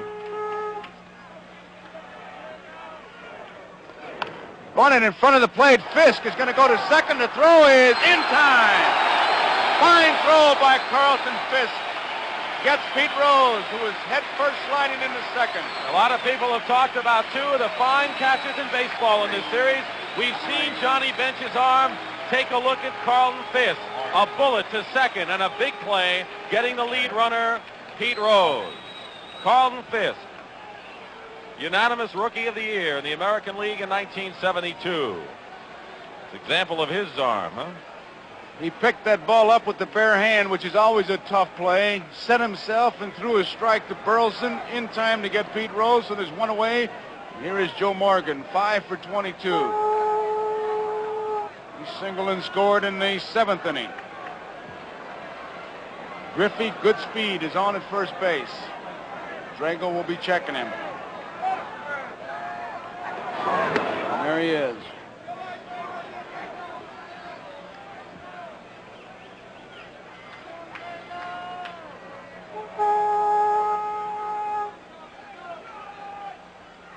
Another throw. Griffey, another one of the Cincinnati Reds base runners who has the green light. He can go at any time he thinks he has to jump. Morgan waiting, 1 out. Tied, 6-6, 11th inning.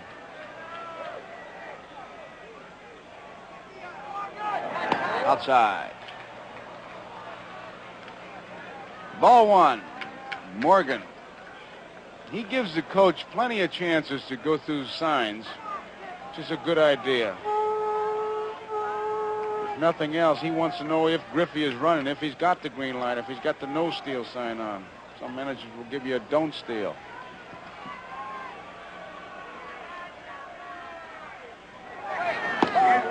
Strike is called on the outside corner. A good fastball by Drago. You heard that pop up here.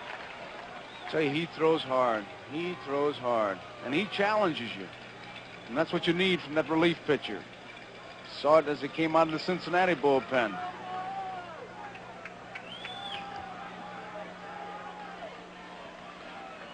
That's Griffey. Our split screen, we get to watch him. And there's a quick ball that almost threw it away. Now Morgan wants to talk to Grammas. He wants to make sure. It could be any number of things. It could be a play on, and it could also be the other side of the coin where he says to Grammas, look, flash a sign to tell him to stay there, put a rope on him and tie him to the bag because I want to hit, and it's just distracting me. Hitters have been known to do that. And it could be that he wants to know, is he going to run? If he's going to run, I'd like to know when, because it certainly wouldn't be a hit-or-take situation here with 1 ball and 1 strike.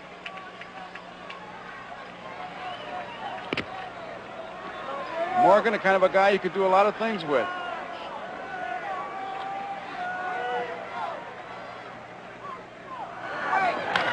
Well hit, right field, deep. Evans is going back near the wall, and oh, what a catch he made!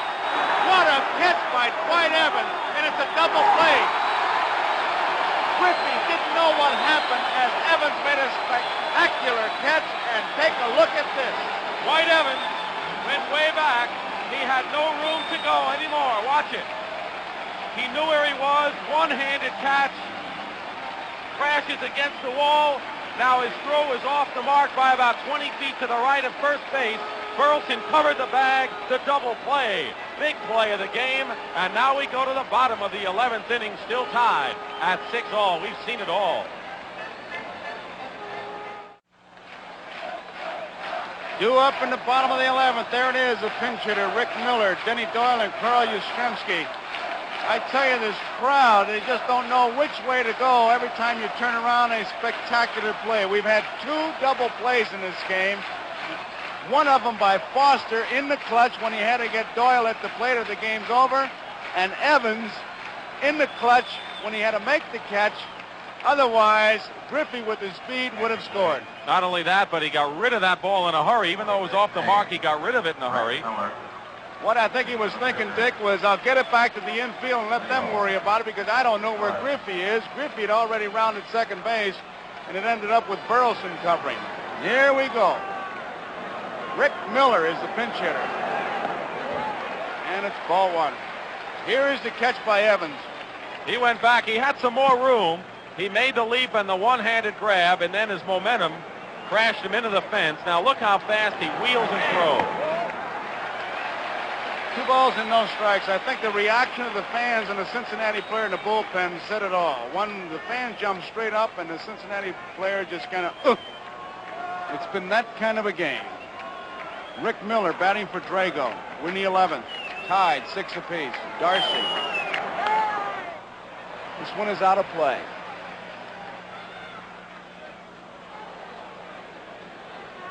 Tony Kubek left with a 6-3 score. Looked like Cincinnati might wrap it up. We were getting set for the celebration. Carbo hits a home run, and it's all tied up, and they've been shuttling back and forth. Left field, near the stands, Foster's going over, and Concepcion, nobody can get it.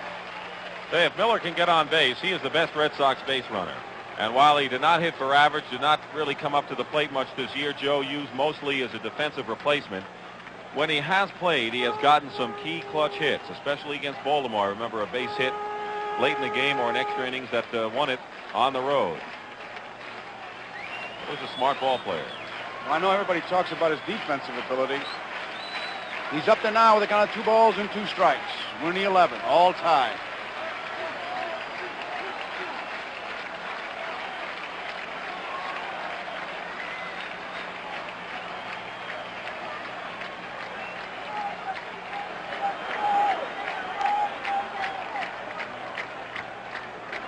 Rick Miller pinch hitting for Drago. Foul back. Red Sox bullpen obviously busy.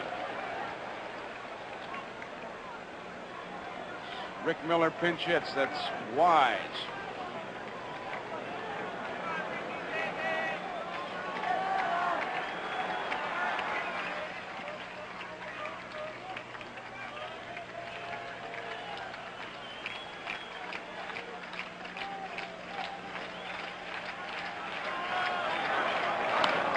Left field, Foster is there. Miller flies to Foster, 1 out. Played him perfectly over toward the line. Miller, a spray hitter, can go to all fields, and Foster, of course, knew it. Here is Doyle now. Doyle has 1 base hit. That was a double. Double to right in the 3rd. It's amazing, Dick, when you see guys like Foster playing them perfectly like that, those scouts, how they can pinpoint the way fellas will hit certain pitchers. Ball 1.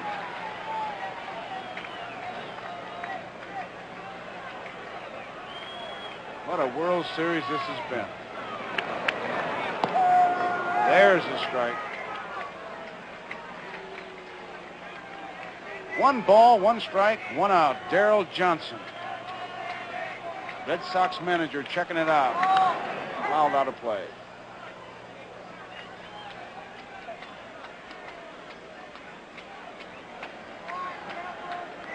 Both ball clubs making that play when they had to. Yastrzemski, the on-deck batter.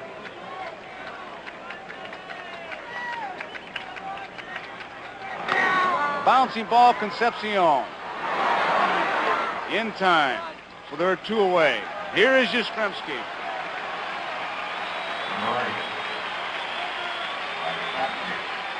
Yes, single and scored in the first. He popped the second, single to left in the 5th, and he singled to right in the 9th.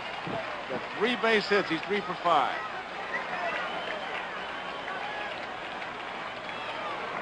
Darcy wants Perez to play back, guard that line. Strike is called. Morgan is about 4 steps from the outfield grass at second base. Everybody is deep. With 2 outs, they figure Diaz will try to go for 1. And he had a good cut at that one, boys. He's up there trying to get that extra base hit. 2 strikes, 2 outs, nobody on.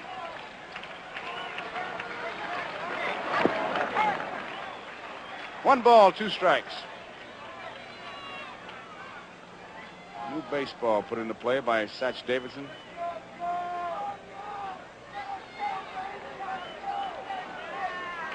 This crowd has been up and down and up and down. They're going to be drained. Nobody, obviously, has left the ballpark. The pitch to Concepcion, a bouncing ball, the throw. It's in time, so Yastrzemski is out. 3 up and 3 down. And we complete 11 innings. And we're tied at 6 apiece. Dick Stockton, what can you say?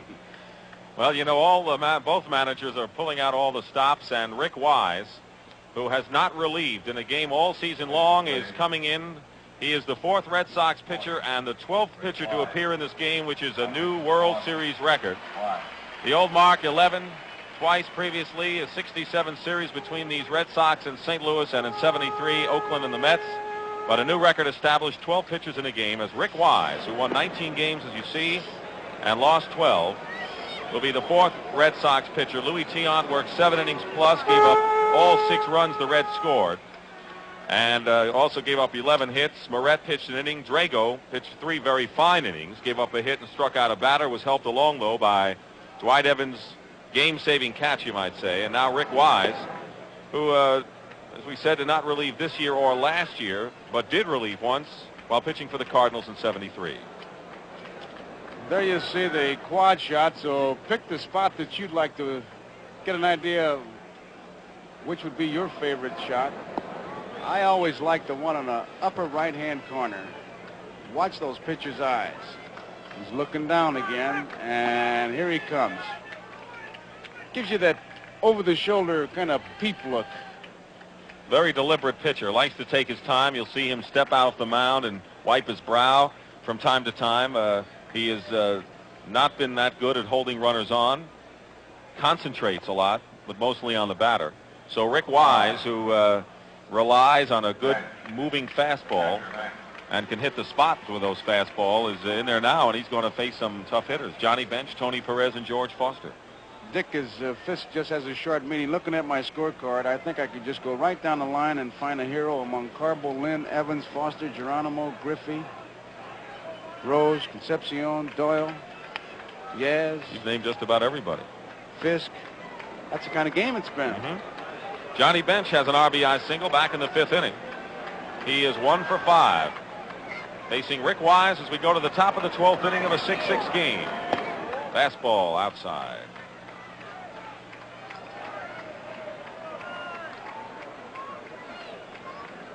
They play Bench as a pull hitter. Popped up to the right side. Fisk going after it, and Pudge makes the catch and sits down. Fisk has made some fine plays and some fine attempts.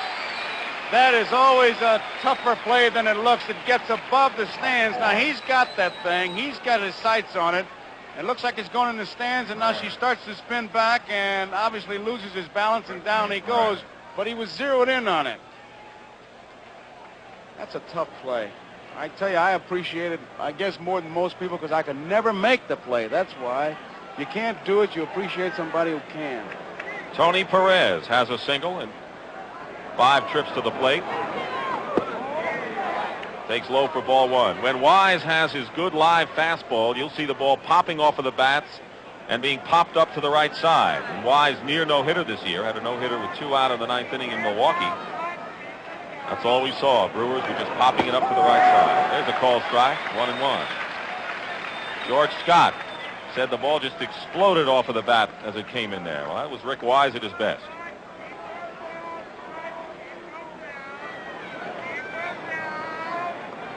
1-1 pitch. Perez cuts and misses.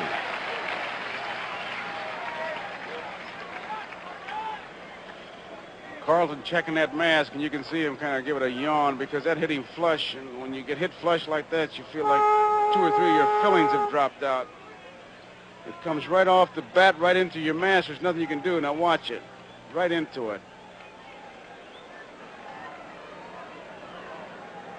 Doesn't give you a headache, but it gives you the feeling like you had your head inside a bell and somebody hit it with a hammer.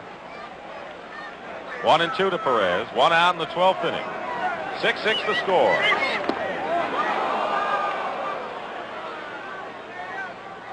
Two balls, 2 strikes.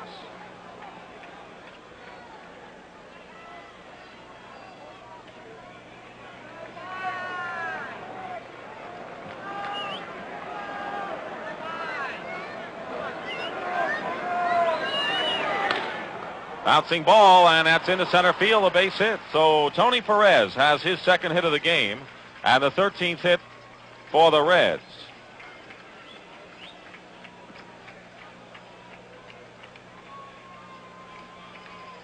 They will bring up George Foster, who doubled home a pair of runs in the 7th inning to break a 3-3 tie. Geronimo homered in the 8th to make it 6-3, but then Bernie Carbo blasted a 3-run pinch homer into the center field bleachers in the 8th inning. Both teams have had shots since then. The Red Sox had the bases loaded, nobody out in the 9th and did not score. And the Reds had a runner on, and Evans made a fine play, doubling off Griffey. We've had everything, as Joe has mentioned. 1 out. There's a strike on the corner. I was watching the monitor strictly when he was pitching to Perez, and he hit that outside corner, and Tony hit a good pitch, and it comes right back with a good fastball on the outside part of the plate to Foster. That's the ground ball pitch, and that's what he's looking for.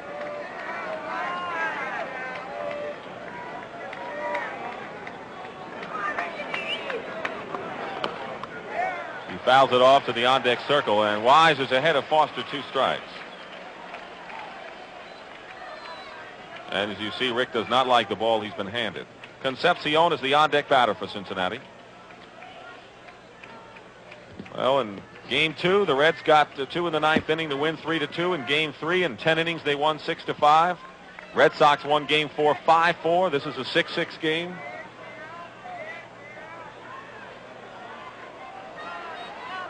Only 2 games have been out of hand. Game 1 when Tiant won, and Game 5 when the Reds behind Gullett controlled it. That just missed. 1-2. It's been a great lesson watching these pitchers that when they do get ahead of the hitter, they do make the pitch work for them, and when they miss away from the power. That ball was outside. There was nothing Foster could do. If he'd have missed inside, he might have stuck one up on the screen. This sets up inside, and there's a ball hit out to left field. It's a base hit.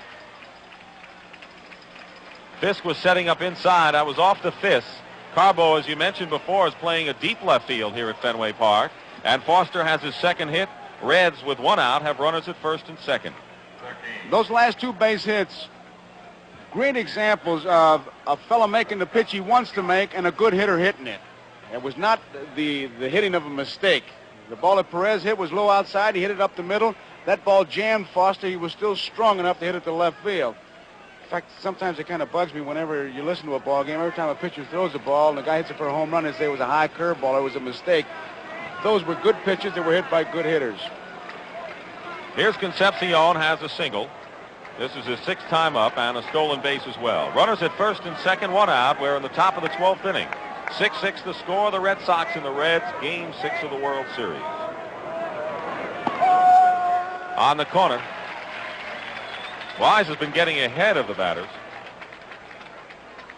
Perez at second. Foster, the runner, at first. Watch Perez check the infielders. Now Burleson shades a bit towards second. Yells something to Doyle. A lot of things going on there between pitches. That was high. 1-1. 35,205 here at Fenway Park. Reds had their largest crowd in their history in game number 5 at Riverfront Stadium last Thursday on a fine evening for baseball. 1-1 the count to Concepcion.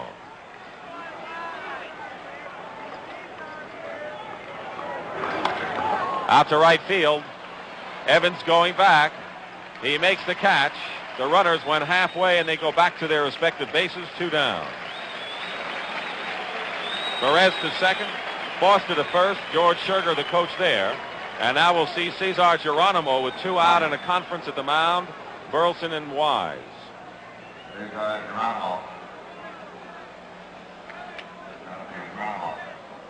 Geronimo has 2 hits tonight, a single in the 6th inning, and a home run just inside the foul pole in the right field line in the 8th, and Darrell Johnson out to the mound quickly.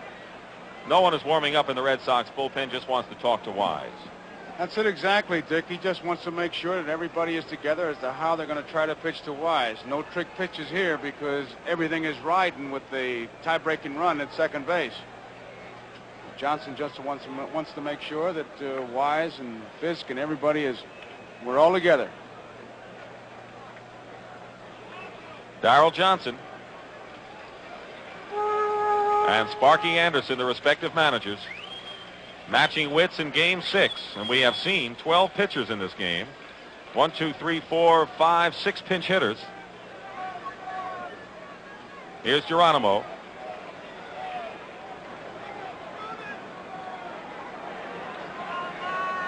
Petrocelli is about even with the bag, maybe a step in. Rest of the infield playing back and shaded to the right against Geronimo. Ball 1. We do have activity in the Reds bullpen.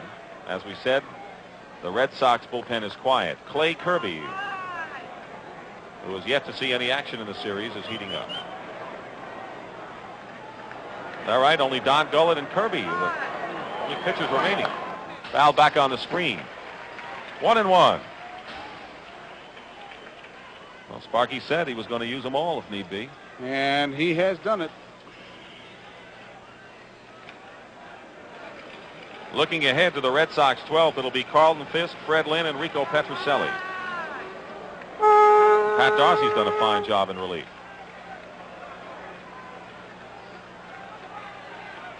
One ball, 1 strike, 2 out. Perez at second, Foster at first. Top of the 12th. Close, no good. 2-1. Crowd thought he had it. Well, here's that thing we were talking about before, Dick, that Wise is going to make him hit the pitch he wants him to hit. He's not going to give in to him because you got a pitcher coming up.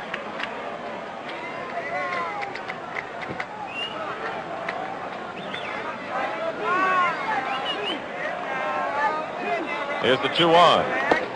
Cuts and misses. That's a Rick Wise fastball at its best, and the count is 2-2. And he is spotting it well.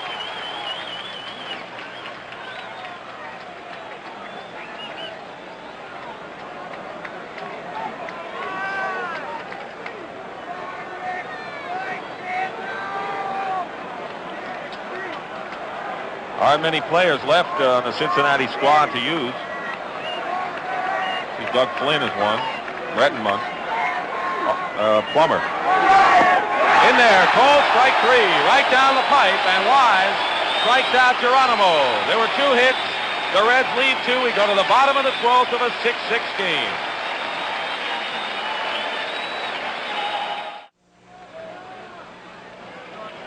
Bottom of the 12th inning.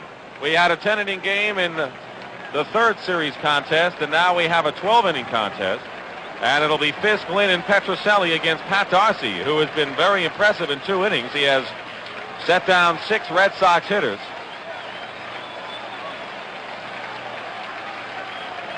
Only Clay Kirby and Don Gullett have yet to be used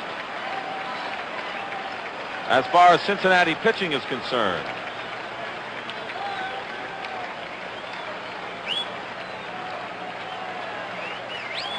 Six runs, 14 hits, no errors for Cincinnati. 6 runs, 9 hits, 1 error for Boston.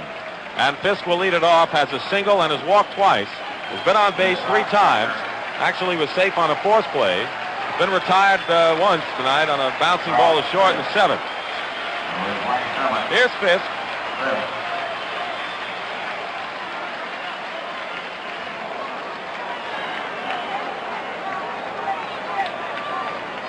And the wind blowing out. We've had 3 homers tonight, all to right field or center field. Carbo's was to dead center. The other 2 to right. There's a ball.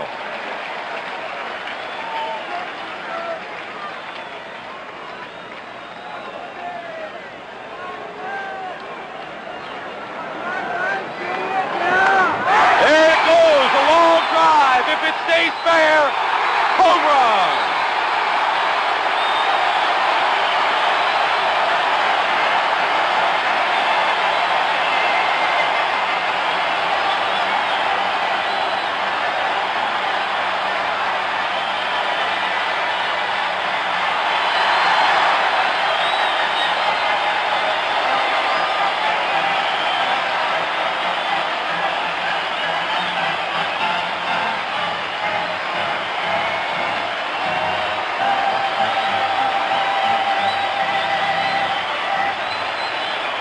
We will have a 7th game in this 1975 World Series.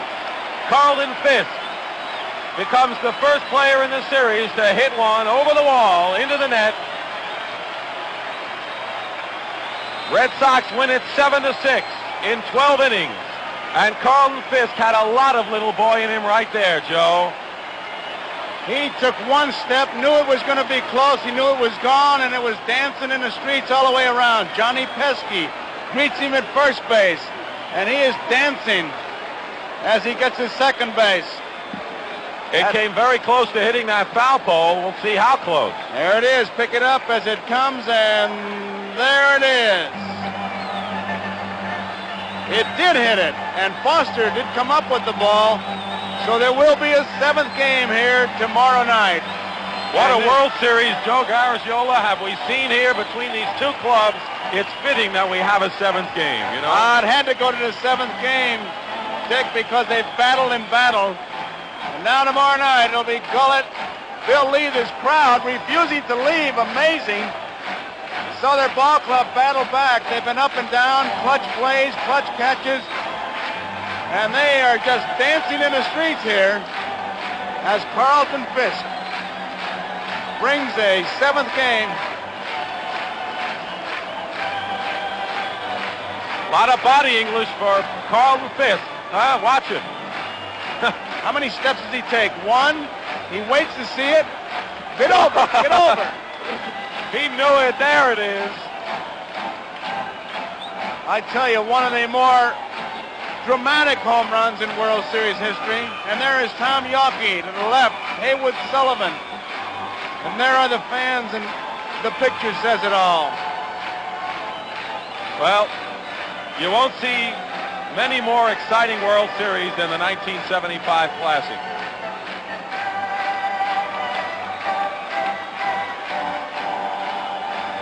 All right now let's go down to the field. Tony Kubek. Let's go to Tony Kubek.